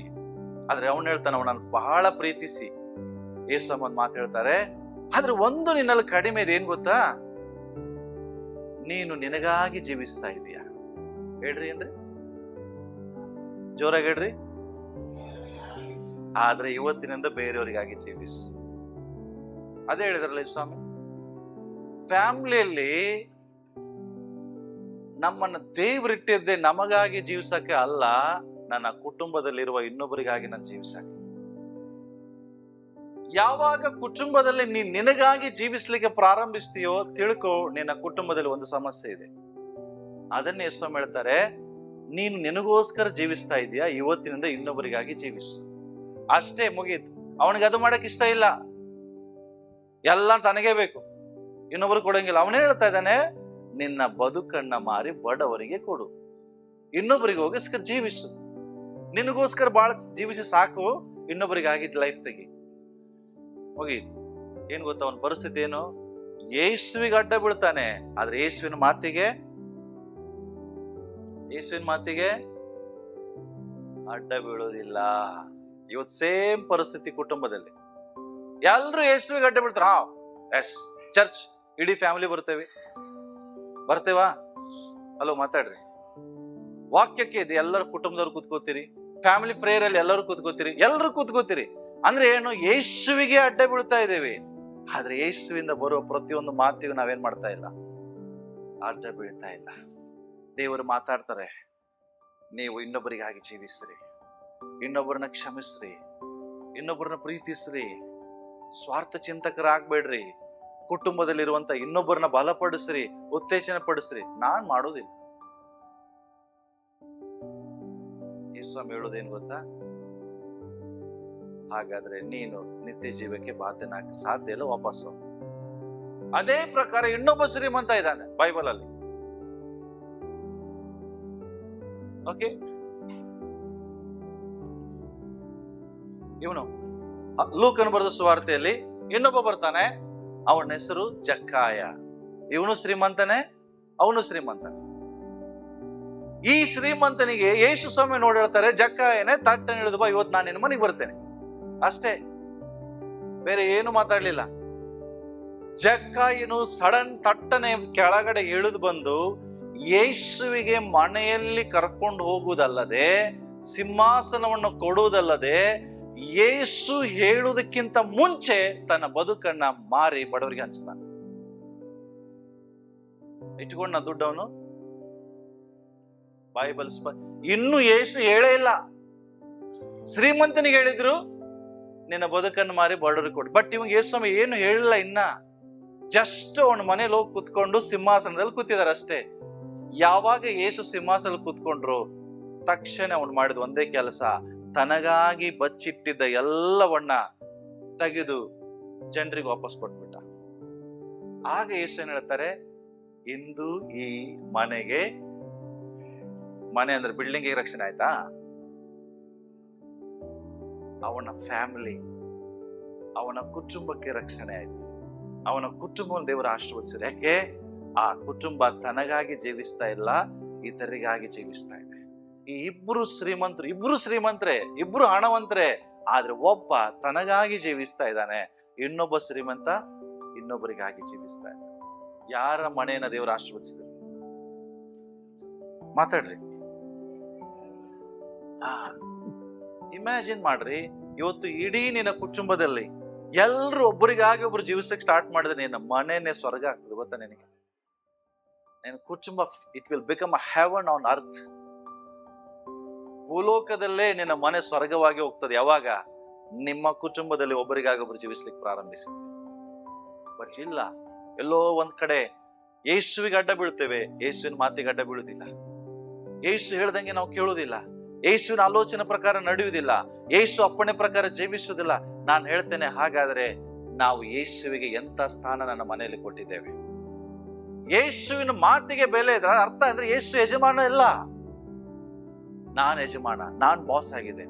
ನನ್ನ ಕುಟುಂಬಕ್ಕೆ ನಾನ್ ಬಾಸ್ ಆಗ್ಬಾರ್ದು ಪ್ರಿಯರೇ, ನನ್ನ ಕುಟುಂಬಕ್ಕೆ ಯೇಸು ಬಾಸ್ ಆಗ್ಬೇಕು.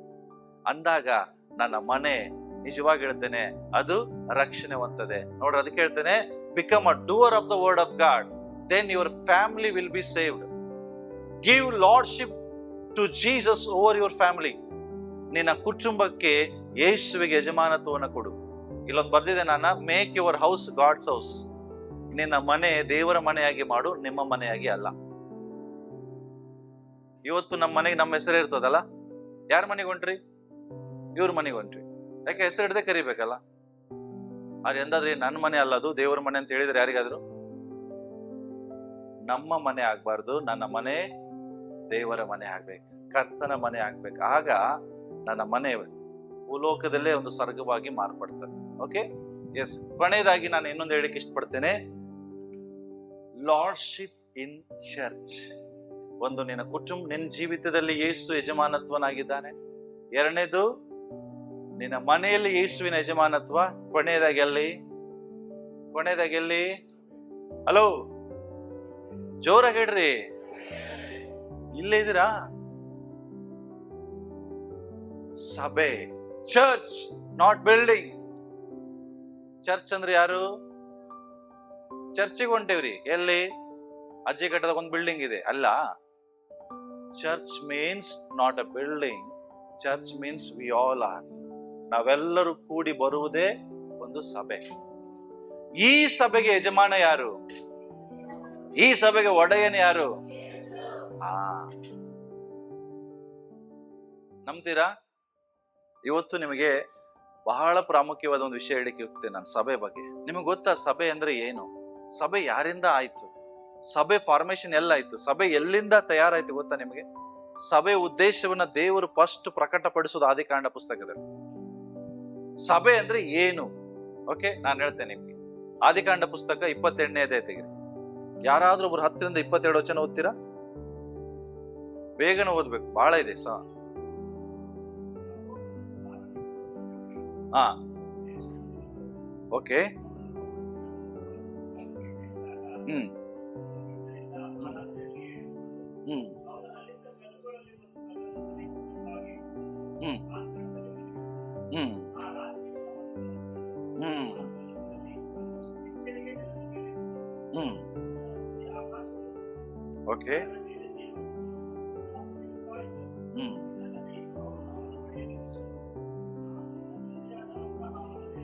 ಹ್ಮ್ ಹ್ಮ್ ಹ್ಮ್ ಎಸ್, ಸಾಕ್ರಿ. ಇಲ್ಲಿ ಒಂದು ದರ್ಶನ ಅವನಿಗೆ ಬರ್ತದೆ. ಏನಂದ್ರೆ ಅವನು ಹೇಳ್ತಾನೆ ಕೊನೆಯದಾಗಿ, ಇದು ನಿಜವಾಗಿಯೂ ಈ ಸ್ಥಳ ಭಯಂಕರವಾಗಿದೆ, ಇದು ದೇವರ ಮನೆಯ ಹೊರತು. ಏನ್ ಹೇಳ್ತಾನೆ? ನಿಮ್ ಬೈಬಲ್ ಬರ್ತದ? ಏನ್ ಬರ್ತದೆ? ಇದು ದೇವರ ಮನೆಯ ಹೊರತು. ಎಷ್ಟನೇ ವಚನ? 17ನೇ ವಚನ ಏನ್ ಹೇಳ್ತಾನೆ? ಇದು 17ನೇ ವಚನ ಹೇಳ್ತದೆ, ಇದು ದೇವರ ಮನೆ. ಅವಂಗೆ ಕನಸು ಬೀಳ್ತದೆ. ಯಾರಿಗೆ? ಯಾಕೋಬೆಗೆ. ಒಂದು ಸ್ಥಳದಲ್ಲಿ ಕುತ್ಕೊಂಡಾಗ ಒಂದು ಸ್ಥಳದಲ್ಲಿ ಒಂದು ಕನಸು ಬೀಳ್ತದೆ. ಏನನ್ನು ಕಾಣ್ತಾನೆ ಆ ಕನಸಿನಲ್ಲಿ? ಒಂದು ಲ್ಯಾಡರ್ ಕಾಣ್ತಾನೆ ನಿಚ್ಚಿನಿಗೆ. ಆ ಲ್ಯಾಡರ್ ಮೇಲೆ ಯಾರು ಹತ್ತುತ್ತಾರೆ, ಇಳಿತಿರ್ತಾರೆ? ದೇವದೂತರು ಹತ್ತುತ್ತಾ ಇರ್ತಾರೆ, ಬೀಳ್ತಾರೆ. ಅವಾಗ ಅವನು ಹೇಳ್ತಾನೆ, ಈ ಸ್ಥಳ ಸಾಧಾರಣವಾದದ್ದಲ್ಲ, ಇದು ಭಯಂಕರವಾದ ಸ್ಥಳ. ಈ ಸ್ಥಳ ದೇವರ ಮನೆಯ ಹೊರತು ಬೇರೆ ಅಲ್ಲ, ಇದು ಪರಲೋಕದ ಬಾಗಿಲು. ನಾವು ಮನೆ ಸಭೆ ಇದ್ದಾಗ ಇದೇ ವಾಕ್ಯವನ್ನ ಹಾಕಿರ್ತೀವಿ, ಗೊತ್ತಾ ನಿಮಗೆ? ನಮ್ಮ ಆ ಮನೆಯಲ್ಲಿ ಆರಾಧನೆ ಮಾಡುವಾಗ ಇದೇ ವಾಕ್ಯವೇ ಹಿಂದೆ ಬೋರ್ಡ್ ಅಲ್ಲಿ ಬರ್ತಿತ್ತು. ಇದು ಪರಲೋಕದ ಬಾಗಿಲು, ಇದು ದೇವರ ಮನೆ ಹೊರತು ಬೇರೆ ಅಲ್ಲ. ಈ ಸ್ಥಳದಲ್ಲಿ ಯಾರಿದ್ದಾರೆ? ದೇವರಿದ್ದಾರೆ. ಯಾಕೆ ಇದು ಹೇಳ್ತಾ ಇದ್ದೇನೆ ಅಂದ್ರೆ, ಅವಾಗ ಆ ಸ್ಥಳಕ್ಕೆ ಅವನ ಹೆಸರು ಇಡ್ತಾನೆ ಬೆಥೇಲ್ ಅಂತ. ಹೌದಾ? ನೆನಪಿದೆಯಾ? ಇವತ್ತು ಬೆಥೇಲ್ ಚರ್ಚ್ ಅಂತ ಇರ್ತಾವ ನೋಡ್ರಿ. ಬೆಥೇಲ್ ಏಜಿ ಚರ್ಚ್. ಬೆಥೇಲ್ ಮೀನ್ಸ್ ಏನ್ ಗೊತ್ತಾ? ಬೆತ್ ಮೀನ್ಸ್ ಹೌಸ್, ಎಲ್ ಮೀನ್ಸ್ ಎಲೋಹಿಮ್ ಅಂದ್ರೆ ಗಾಡ್. ದೇವರು ವಾಸಿಸುವ ಸ್ಥಳವೇ ಬೆಥೇಲ್. ಸಭೆ ಅಂದ್ರೆ ಏನು? ಅಲ್ಲೋ, ಎಲ್ರು ಹೇಳ್ರಿ. ಈಗ ಲೇಡೀಸ್ ಅಷ್ಟೇ ಹೇಳ್ತಾರೆ. ಸಭೆ ಅಂದ್ರೆ ಏನು? ಜೋರಾಗಿ ಹೇಳ್ರಿ. ಸಭೆ ಅಂದ್ರೆ ಏನು? ಪುರುಷರು ಹೇಳ್ತಾರೆ. ಸಭೆ ಅಂದ್ರೆ ಏನು? ಕರೆಕ್ಟಾ? ಅದಕ್ಕಾಗಿ ಅವನು ಅದಕ್ಕೆ ಏನಂತ ಹೆಸರಿಡ್ತಾನೆ? ಬೆಥೇಲ್ ಮೀನ್ಸ್ ಹೌಸ್ ಆಫ್ ಗಾಡ್, ದೇವರ ಮನೆ. ಈ ಮನೆಯಲ್ಲಿ ಯಾಕೆ ಅವನ್ ಮನೆ ಅಂತ ಕರೀತಾನಂದ್ರೆ, 12ನೇ ವಚನದಲ್ಲಿ ಒಂದು ಲ್ಯಾಡರ್ ಕಾಣ್ತದೆ. ಅವನಿಗೆ ಏನ್ ಕಾಣ್ತದೆ? ನಿಚ್ಚಿನಿಗೆ ಮೇಲೆ ಯಾರು ಹೋಗ್ತಿರ್ತಾರೆ? ಯಾರಾದ್ರೂ ಯೋಹಾನ ಬರೆದ ಸುವಾರ್ತೆ 1:51 ಓದ್ತೀರಾ? ಈ ನಿಚ್ಚಿನಿಗೆ ಆ ಲ್ಯಾಡರ್ ಯೇಸು ಸ್ವಾಮಿ ಆಗಿದ್ದಾರೆ ನೋಡ್ರಿ. 1:51 ಯೋಹಾನ ಬರೆದ ಸುವಾರ್ತೆ.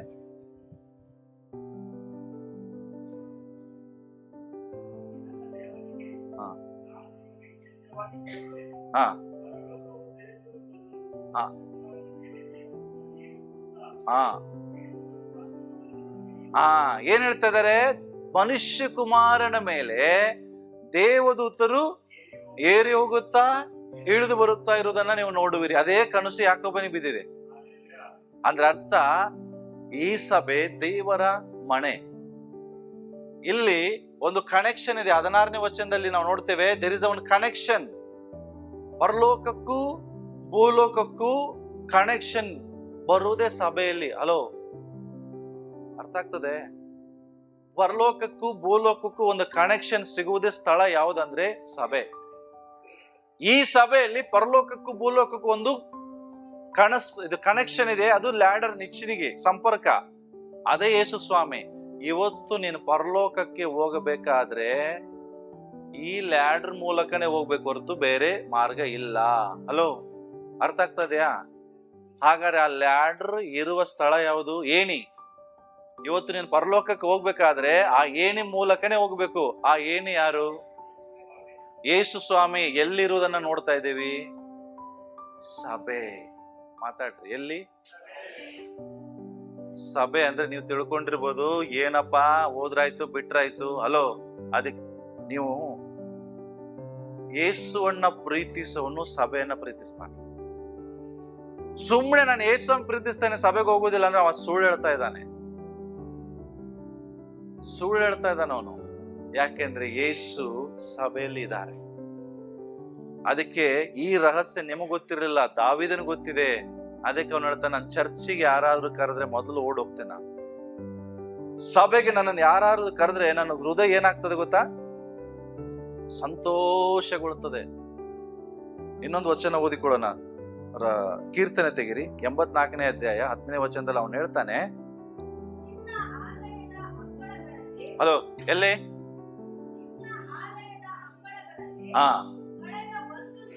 ಕಳೆದ ಒಂದು ದಿನವು ಹಲೋ, ಯಾರು ಹೇಳ್ತಾ ಇದ್ದಾರ್ರಿ? ಮಾತಾಡ್ರಿ. ಎಷ್ಟು ಜನರಿಗೆ ನಿಜವಾಗಿ ಸಂತೋಷ, ಸತ್ಯವಾಗಿಡ್ರಿ, ಸುಳ್ಳು ಹೇಳ್ಬಿಡ್ರಿ. ದೇವ್ರು ನಿಮ್ಮ ನೋಡ್ತಾ ಇದ್ದಾನೆ.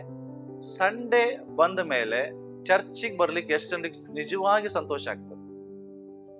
ಸುಳ್ಳು ಹೇಳ್ಬೇಡ್ರಿ, ದೇವ್ರು ನಿಮ್ಮ ಕೈ ನೋಡ್ತಾ ಇದ್ದಾನೆ. ಪಾಸ್ಟರ್ ಫೋನ್ ಮಾಡ್ತಾರ ಮರೆಯ ಹೋಗದಿದ್ರೆ, ಸಂತೋಷಿ ಫೋನ್ ಮಾಡ್ತಾಳೆ, ಅಯ್ಯೋ ನಾನು ಹೋಗದಿದ್ರೆ, ಹಿಂಗಿ ಬರುವುದಾದ್ರೆ ನಾನು ಹೇಳ್ತೇನೆ ಆಶೀರ್ವಾದ ಇಲ್ಲ. ಅವನು ಹೇಳ್ತಾನೆ, ಲೋಕದಲ್ಲಿ ನೀನ್ 1000 ದಿನ ಕಳಿ, ಆ ಚರ್ಚ್ ಒಳಗಡೆ 1 ದಿನ ಕಳೆಯುವುದು ಅದಕ್ಕಿಂತ ಶ್ರೇಷ್ಠವಾಗಿದೆ. ದೇವಾಲಯದ ಅಂಗಳದಲ್ಲಿ ಕಳೆಯುವ 1 ದಿನವು ಲೋಕದಲ್ಲಿ ಕಳೆಯುವ 1000 ದಿನಗಳಿಗಿಂತ. ನಾನು ಎಷ್ಟು ಮಿನಿಸ್ಟ್ರಿಗೆ ಹೋದ್ರು ಯಾಕೆ ಓಡಿ ಬರ್ತೇನೆ ಗೊತ್ತಾ? ನನಗೆ ಸಭೆ ಮಿಸ್ ಮಾಡ್ಲಿಕ್ಕೆ ಇಷ್ಟ ಇಲ್ಲ. ಹಲ್ಲೆಲೂಯಾ. ಎಷ್ಟು ಅವಕಾಶಗಳಿದಾವ ಪ್ರಿಯ. ನಾನು ಸತ್ಯವಾಗಿ ಹೇಳ್ತೇನೆ, ನಾನು ಸುಳ್ಳು ಹೇಳೋದಲ್ಲಿ ಪುಲ್ಪಿಟ್ ಅಲ್ಲಿ ನಿಂತ್ಕೊಂಡು ಪ್ರತಿ ವಾರನೂ ನನಗೆ ಕರೆ ಇರ್ತದೆ ಸಭೆಗಳಲ್ಲಿ ಬಂದು ಪ್ರೀಚ್ ಮಾಡ್ಲಿಕ್ಕೆ. ಆದ್ರೆ ನಾನು ಸಭೆ ಬಿಟ್ಟು ನಾನು ಹೋಗುದಿಲ್ಲ. ಅವ್ರು ಎಷ್ಟು ನಾವು ನಿಮ್ಗೆ ಫ್ಲೈಟ್ ಟಿಕೆಟ್ ಬುಕ್ ಮಾಡ್ತೇವಿ, ಟ್ರೈನ್ ಟಿಕೆಟ್ ಬುಕ್ ಮಾಡ್ತೀವಿ, ಸ್ಲೀಪರ್ ಬಸ್ ಬುಕ್ ಮಾಡ್ತೇವಿ, ದಯಮಾಡಿ ಒಂದ್ ಸಂಡೇ ಬಂದು ಅವಕಾಶ ಮಾಡಿಕೊಡ್ರಿ. ನಾನು ಹೇಳೋದು ಒಂದೇ, ಸಂಡೇ ನಾನು ಸಭೆ ಬಿಟ್ಟು ನಾನು ಬರುದಿಲ್ಲ. ಯಾಕೆ? ನಾನು ಸಭೆಯನ್ನ ಪ್ರೀತಿಸ್ತೇನೆ, ನಾನು ಯೇಸುವನ್ನ ಪ್ರೀತಿಸ್ತೇನೆ. ಯಾರಾದ್ರೂ ಯೇಸುವನ್ನ ಜಾಸ್ತಿ ಪ್ರೀತಿ ಮಾಡ್ತೇನೆ ಅಂತೇಳಿ ಸಭೆನ ಪ್ರೀತಿ ಮಾಡೋದಿಲ್ಲ ಅಂದ್ರೆ ಅದು ತಿಳ್ಕೊಡ್ರಿ, ನಾವು ಯೇಸುವನ್ನ ಎಂದಿಗೂ ಪ್ರೀತಿ ಮಾಡೋದಿಲ್ಲ. ನೀವು ತಿಳ್ಕೊಬೇಡ್ರಿ, ಇಲ್ಲಿ ಮನುಷ್ಯರನ್ನ ನೋಡಿ ನಾವು ಬರ್ತಾ ಇಲ್ಲ, ಕರ್ತನಿಗೋಸ್ಕರ ನಾವು ಬರ್ತಾ ಇದ್ದೇವೆ. ದೇವರನ್ನ ನೋಡಿ.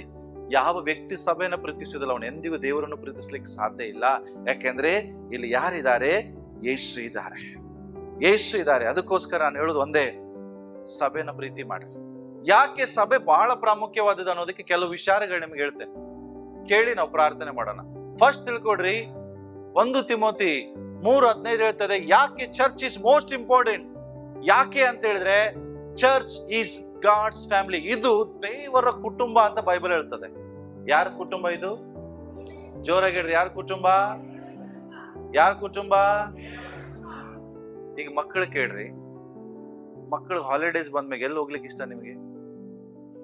ನಿಮಗೆ ಎಲ್ಲಿ ಹೋಗಕ್ಕೆ ಇಷ್ಟ? ಸುಮ್ಮನೆ ಏನಾರು ಹೇಳ್ಬೇಡ. ಯಾವ ಊರಿಗೆ ಹೋಗಕ್ಕೆ ಇಷ್ಟ? ಹೇಳ್ರಿ. ಊರು ದಾವಣಗೆರೆ ಹೋಗಕ್ಕೆ ಇಷ್ಟ. ಯಾಕೆ? ಅಲ್ಲಿ ಅವ್ರ ಫ್ಯಾಮಿಲೀಸ್ ಇದ್ದಾರೆ. ಯಾರಿದ್ದಾರೆ? ಹೌದಲ್ಲ? ಅಜ್ಜ ಅಜ್ಜಿ ಇರ್ಬೋದು, ಚಿಕ್ಕಮ್ಮ ಇರ್ಬೋದು, ಇದಾರ? ಅಲ್ಲಿ ಹೋಗ್ಲಿಕ್ಕೆ ಇಷ್ಟ. ಇಸ್ರೇಲ್ಗೆ ಎಲ್ಲಿ ಹೋಗಿ ಇಷ್ಟ? ಹೈದರಾಬಾದಿಗೆ ಹೋಗಿ ಇಷ್ಟ. ಯಾಕೆ? ಅಲ್ಲಿ ಅಕ್ಕ ತಮ್ಮ ಇದ್ದಾರೆ, ಫ್ಯಾಮಿಲಿ ಇದ್ದಾರೆ. ಹಲೋ, ಹೌದಾ? ನಿಮಗ್ ಹೋಗಿ ಎಲ್ಲಿ ಹೋಗಕ್ ಇಷ್ಟ?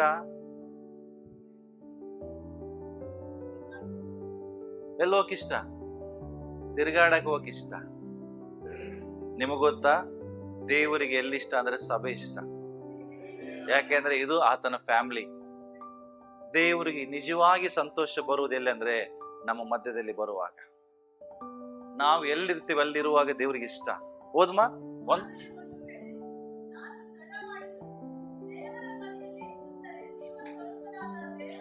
ದೇವರ ಮನೆಯಲ್ಲಿ ಅಂದರೆ ಜೀವ ಸ್ವರೂಪನಾದ ಯಾರ ಸಭೆ ಇದು? ಯಾರ ಸಭೆ? This is a God's church. ಇದು ದೇವರ ಫ್ಯಾಮಿಲಿ, ಜೀವ ಸ್ವರೂಪನಾದ ದೇವರ ಸಭೆಯಲ್ಲಿ. ಮುಂದೆ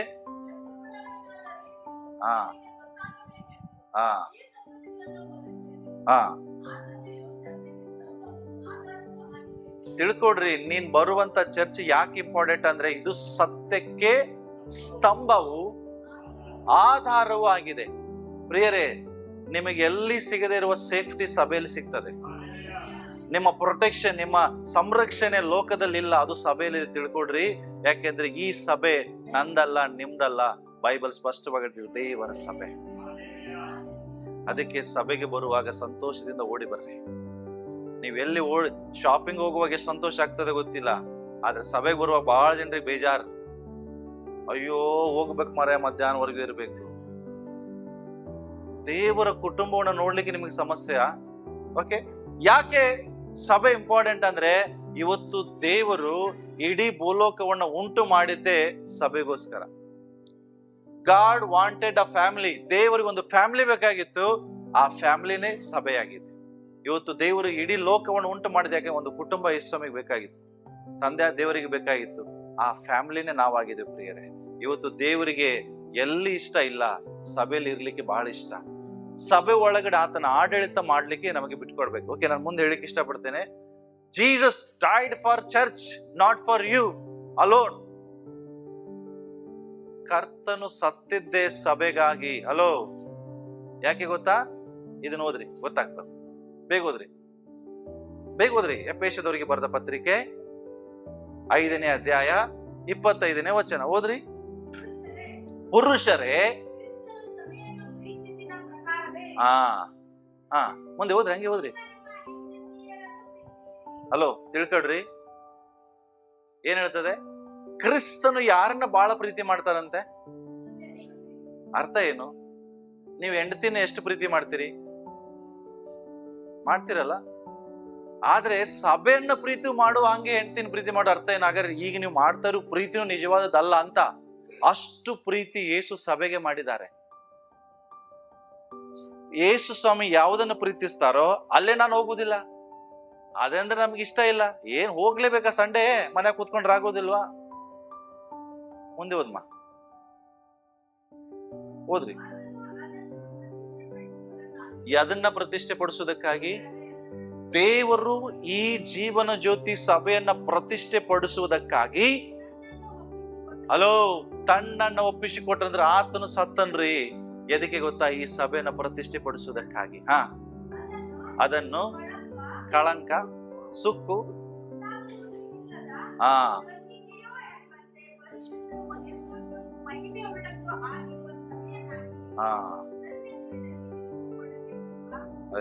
ಅರ್ಥ ಮಾಡ್ಕೊಡ್ರಿ.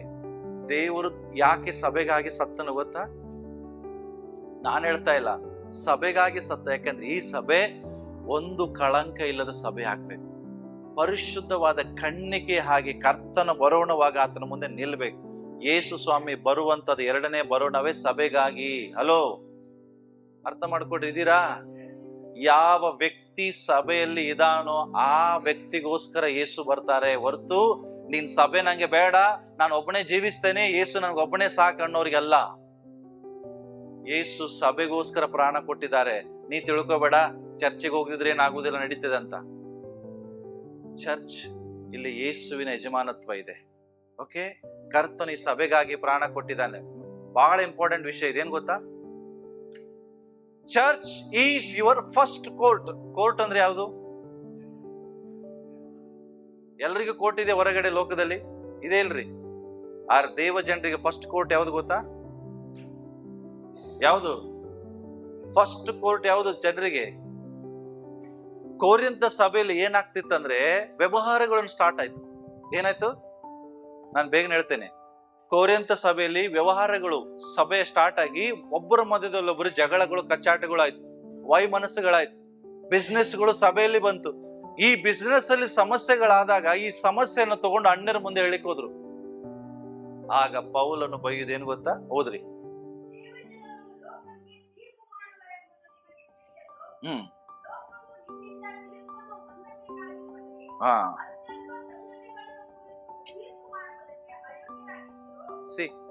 ಅರ್ಥ ಮಾಡ್ಕೊಡ್ರಿ. ಬಹಳಷ್ಟು ಸಭೆಗಳಲ್ಲಿ ನಡೀತದೆ ಏನ್ ಗೊತ್ತಾ? ಜಗಳ. ಆ ಜಗಳವನ್ನು ಎಲ್ಲಿ ಬಗೆಹರಿಸ್ತಾರೆ ಗೊತ್ತವರು?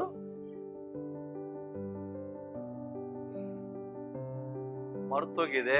ಸಭೆ ಅವರ ಫಸ್ಟ್ ಕೋರ್ಟ್. ಸಭೆಯನ್ನ ಪ್ರೀತಿಸೋನು ತನ್ನ ಸಮಸ್ಯೆಯನ್ನ ಸಭೆಯಲ್ಲಿ ಬಗೆಹರಿಸ್ಕೊಳ್ತಾನೆ. ಆದ್ರೆ ನಾವೇನ್ ಮಾಡ್ತೇವೆ ಹೇಳ್ರಿ? ಏನ್ ಮಾಡ್ತೇವೆ? ಅಣ್ಣರ ಮುಂದೆ ಹೋಗಿ ಕೂತ್ಕೊಂಡು ನಮಗಿಂತ ಸಮಸ್ಯೆ ಇದೆ, ಬಗೆಹರಿಸ್ರಿ. ದೇವದೂತರಿಗೂ ನ್ಯಾಯ ತೀರಿಸ್ಲಿಕ್ಕಿರುವಂತವ್ರಂತ ನಾವು. ಆದ್ರೆ ನಾವೇನ್ ಮಾಡ್ತೇವೆ? ನ್ಯಾಯ ತೀರಿಸೋದಕ್ಕೆ ಇನ್ನೊಬ್ರ ಕಡೆ ಹೋಗ್ತೇವೆ. ಪೌಲನ್ ಬೈತಾನೆ, ನಿಮ್ಮ ಪ್ರತಿ ಒಂದು ಸಮಸ್ಯೆಗಳು ಬಗೆಹರಿಬೇಕಾಗಿದೆ ಎಲ್ಲಿ? ಸಭೆ. ಇದು ನಿಮ್ಮ ಫಸ್ಟ್ ಕೋರ್ಟ್. ತಿಳ್ಕೊಡ್ರಿ, ನಾನು ಹೇಳ್ತಾ ಇರೋದು ಸುಮ್ನೆ ತಮಾಷೆ ಮಾತಲ್ಲ. ಈ ಮಾತನ್ನ ಪೌಲನ್ ಹೇಳುವಾಗ ಒಳಗಡೆ ವೇದನೆ ಉಳ್ಳವನಾಗಿ ಬೈತಾನೆ ಅವನಿಗೆ. ಆ ಸಭೆಯವರಿಗೆ ಖಂಡಿಸ್ತಾನೆ, ನಿಮ್ಗಷ್ಟು ಬುದ್ಧಿ ಇಲ್ವಾ ಅಂತಾನೆ. ಸಭೆ ಲೋಕಕ್ಕೆ ನ್ಯಾಯ ತೀರಿಸುವಂತ ಸಭೆಯಲ್ಲಿ ನೀವೇನ್ ಮಾಡ್ತಾ ಇದ್ದೀರಿ? ಸಮಸ್ಯೆಗಳನ್ನ ಇನ್ನೊಬ್ಬರ ಕಡೆ ತಗೊಂಡು ಹೋಗ್ತಾ ಇದ್ದೀರಿ. ಇವತ್ತು ಸಭೆ ಯಜಮಾನ ಯಾರು? ಬೇಗ ನೋಡ್ರಿ, ಮುಗಿಸ್ತೇನೆ. ಸಭೆಯಲ್ಲಿ ಯಜಮಾನ ಯಾರು? ಏಸು ಹೇಳ್ದಂಗೆ ಸಭೆಗೆ ಬರ್ತೀವಾ? ಏಸು ಹೇಳ್ದಂಗೆ ಸಭೆಯಲ್ಲಿ ನಡ್ಕೋತೇವಾ? ಸಭೆ ಒಳಗಡೆ ರೂಲ್ಸ್ ಯಾಕೆ ಮಾಡ್ತಾರೆ? ಯಾಕೆ ದೇವರು ಒಬ್ಬರು ಪಾಸ್ಟರ್ ನೇಮಿಸ್ತಾರೆ? ಯಾಕೆ ಒಬ್ಬರು ದೇವರು ಲೀಡರ್ಸ್ ಗಳು ನೇಮಿಸ್ತಾರೆ? ಹಲೋ, ಯಾಕೆ? ಸಭೆ ಒಂದು ಕ್ರಮಬದ್ಧವಾಗಿರ್ಲಿ. ಎಲ್ಲವೂ ಸಭೆ ಒಳಗಡೆ ಮರ್ಯಾದೆಯಿಂದ ನಡೆದುಕೊಳ್ಳಿ, ಕ್ರಮವಾಗಿ ನಡೆಯಲಿ. ಬಟ್ ಹಂಗಿಲ್ವೇ? ನಮ್ಮ ಸಭೆಯವರು ಮಾತ್ರ ಮನಸ್ಸಿಗೆ ಬಂದಂಗೆ ಇರ್ತಾರೆ, ಏನು ಗೊತ್ತಾಗುದಿಲ್ಲ. ನೀವು ಹೇಳಂತ ಹೇಳ್ತಾ ಇಲ್ಲ, ತಿಳ್ಕೊಡ್ರಿ. ಸಭೆನೇ ನಿಮ್ಮ ನಿಜವಾದ ಫಸ್ಟ್ ಕೋರ್ಟ್. ಅಲ್ಲಿ ಸಮಸ್ಯೆಗಳನ್ನ ಅಣ್ಣರ ಮುಂದೆ ತಗೊಂಡು ಹೋಗುವಾಗ ಅವನ್ ಪೌಲನ್ ಬೈತಾನೆ. ಅಲ್ಲೋ, ಸಭೆ ಒಳಗಡೆ ಯೇಸು ಯಜಮಾನನಾಗಿ ನ್ಯಾಯಾಧೀಶನಾಗಿರುವಾಗ ಅಲ್ಲಿ ಬಗೆಹರಿಸ್ಕೊಡ್ರಿ ನಿಮ್ ಸಮಸ್ಯೆಯನ್ನ. ಅಣ್ಣರ ಮುಂದೆ ತಗೊಂಡು ಹೋಗ್ತಾ ಇದ್ದೀರಿ. ನಾನು ಒಂದ್ ಹೇಳ್ತೇನೆ, ಕೋರ್ಟು ಕಚೇರಿ ಹೋಗಕ್ಕಿಂತ ಮುಂಚೆ ನಿಮ್ಮ ಸಮಸ್ಯೆಗಳ ಮೊದಲು ಸಭೆಯಲ್ಲಿ ಬಗೆಹರಿಸ್ಕೊಡ್ರಿ. ಆದ್ರೆ ಯಾವ ಸಮಸ್ಯೆನ ಸಭೆ ಒಳಗಡೆ ತರಬಾರ್ದು ಅಂದ್ರೆ ಕ್ರೈಮ್ಸ್, ದೊಡ್ಡ ದೊಡ್ಡ ಅಪರಾಧಗಳು, ಕೊಲೆ ಮಾಡುವಂಥದ್ದು, ಕಳ್ಳತನ ಮಾಡುವಂಥದ್ದು, ರೇಪ್ ಮಾಡುವಂಥದ್ದನ್ನು ಮಾತ್ರ ಸಭೆ ಬಗೆಹರಿಸುವುದಿಲ್ಲ. ಆದ್ರೆ ನಿಮ್ಮ ಒಳಗಡೆ ಇರುವಂತಹ ಕಚ್ಚಾಟಗಳು, ನಿಮ್ಮ ಒಳಗಡೆ ಇರುವಂತಹ ಮನಸ್ತಾಪಗಳು, ಆಸ್ತಿ ವಿವಾದಗಳನ್ನ ಸಭೆ ಬಗೆಹರಿಸ್ತದೆ. ಸಭೆ ಒಳಗಡೆ ಯೇಸು ಇರ್ತಾರೆ. ಆ ಯೇಸುವಿನ ಯಜಮಾನತ್ವದಲ್ಲಿ ಬರ್ರಿ. ಬಟ್ ನಾವು ಅದನ್ನ ಮಾಡುದಿಲ್ಲ. ಸಡನ್ ಆಗಿ ಹೋಗುದೇ ಹೊರಗಿನ ಜನರೇ, ಲೋಕದ ಕಡೆಗೆ. ಸಭೆಯವ್ರ ಬಗ್ಗೆನೇ ಕಂಪ್ಲೇಂಟ್, ಪೊಲೀಸ್ ಸ್ಟೇಷನ್ ಕಂಪ್ಲೇಂಟ್ ಕೊಡುವಂಥದ್ದು, ಒಬ್ರನ್ನೊಬ್ರು ಹಿಡಿದು ಕೊಡುವಂಥದ್ದು, ಇದೆಲ್ಲ ಅವಮಾನಕರವಾದ ಸಂಗತಿ. ನಾನು ಒಂದ್ ಹೇಳ್ತೇನೆ, ಸಭೆ ಕ್ರಮಬದ್ಧವಾಗಿ ನಡಿಬೇಕಾದ್ರೆ ಸಭೆಯಲ್ಲಿ ದೇವರು ಏನ್ ಹೇಳ್ತಾನೆ ಅದನ್ನ ಪ್ರಕಾರ ಮಾಡಿ. ಇವತ್ತು ನಾವು ಸಭೆ ಸುಮ್ನೆ ಬಂದು ಹೋಗುವುದಿಲ್ಲ. ಕರ್ತನ ಯಜಮಾನತ್ವ ಇಲ್ಲಿದೆ. ಇಲ್ಲಿ ನ್ಯಾಯಾಧೀಶನ ಯೇಸು ಆಗಿದ್ದಾರೆ. ಅವ ಹೇಳ್ದಂಗೆ ನಾವು ಕೇಳ್ಬೇಕು, ನಾವು ಹೇಳ್ದಂಗೆ ಯೇಸು ಸ್ವಾಮಿ ಕೇಳಬಾರ್ದು.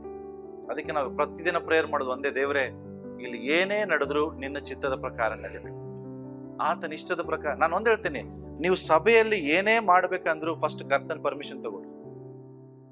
ಕರ್ತನಿಗೆ ಹೇಳ್ರಿ, ದೇವ್ರೆ ನಾನು ಹಿಂಗ್ ಮಾಡಿದ್ರೆ ಏನ್ ಮಾಡ್ಲಿ? ಯಾಕೆ ನನ್ನ ಸಭೆ ಅಲ್ಲ, ನಿಮ್ ಸಭೆ ಅಲ್ಲ, ಇದು ಯಾರ ಸಭೆ? ಕರ್ತನ ಸಭೆ. ಓಕೆ, ಬಹಳ ಇದೆ ಹೇಳಕ್ಕೆ, ನನ್ನ ಹತ್ರ ಟೈಮ್ ಇಲ್ಲ. ಲಾಸ್ಟಿಗೆ ಹೇಳ್ತೇನೆ ಒಂದೇ, ಇಡೀ ಲೋಕವು ಅಳೆದು ಹೋಗ್ಬೋದು, ಆದ್ರೆ ಶಾಶ್ವತವಾಗಿ ನಿಲ್ಲುವಂಥದ್ದು ಯಾವ್ದು ಗೊತ್ತಾ? ಯಾವ್ದು ಗೊತ್ತಾ? ಇಡೀ ಲೋಕ ನಾಶವಾಗಿ ಹೋಗ್ತದೆ, ಕೊನೆಯವರೆಗೆ ಇಡುವುದು ಸಭೆ ಮಾತ್ರ.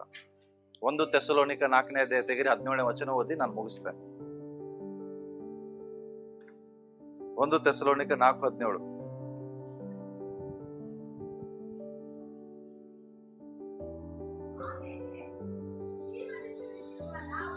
ಹಾ,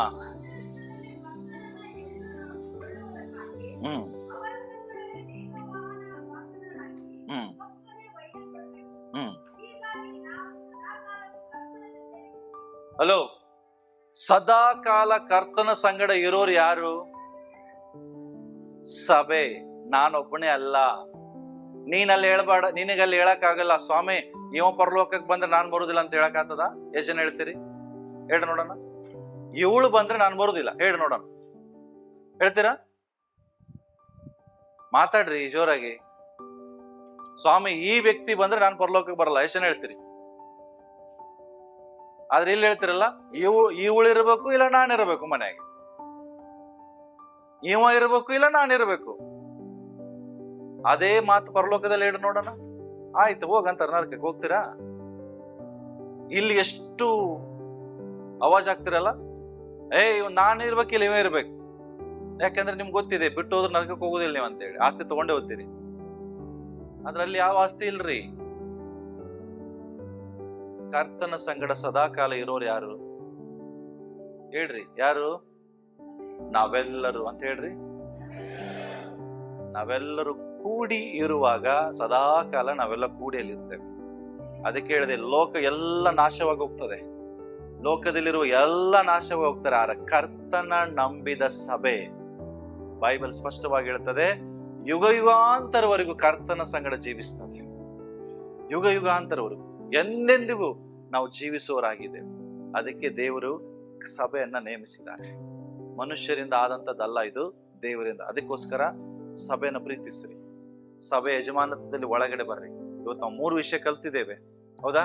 ನನ್ನ ವೈಯಕ್ತಿಕ ಜೀವಿತದಲ್ಲಿ ಯಾರು ಯಜಮಾನ ಆಗಿರ್ಬೇಕು? ಯೇಸು. ಇವತ್ತು ತೆಗೆದುಕೊಳ್ಳುವ ನಿರ್ಧಾರ, ನೀನು ಮಾಡುವ ಆಲೋಚನೆ, ಅಪ್ಪ ನಿಮ್ಮ ಹಣಕಾಸು ವ್ಯವಹಾರಗಳು ಎಲ್ಲವೂ ಕರ್ತನಿಗೆ ಯಜಮಾನತ್ವದಲ್ಲಿ ಸೀಟ್ ಕೊಡ್ರಿ. ಎರಡನೇದು, ನಿನ್ನ ಫ್ಯಾಮಿಲಿ, ನಿನ್ನ ಕುಟುಂಬದಲ್ಲಿ ಯೇಸುವನ ಯಜಮಾನದಲ್ಲಿ ಇಟ್ಟುಕೊಡ್ರಿ. ಯೇಸು ಹೇಳ್ದಂಗೆ ನಿಮ್ಮ ಮನೆಯಲ್ಲೇ ಕೇಳ್ರಿ.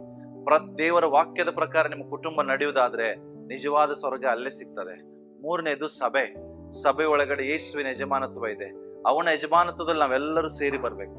ಅವನ ಚಿತ್ತ ಇಲ್ಲಿ ನೆರವೇರಬೇಕು, ಅವನ ಆಲೋಚನೆಗಳಲ್ಲಿ ನೆರವೇರಬೇಕು, ನಮ್ಮ ಆಲೋಚನೆಗಳಲ್ಲ. ನಾವೇ ನಿಂತುಕೊಂಡು ಪ್ರಾರ್ಥನೆ ಮಾಡಿಕೊಳ್ಳೋಣ.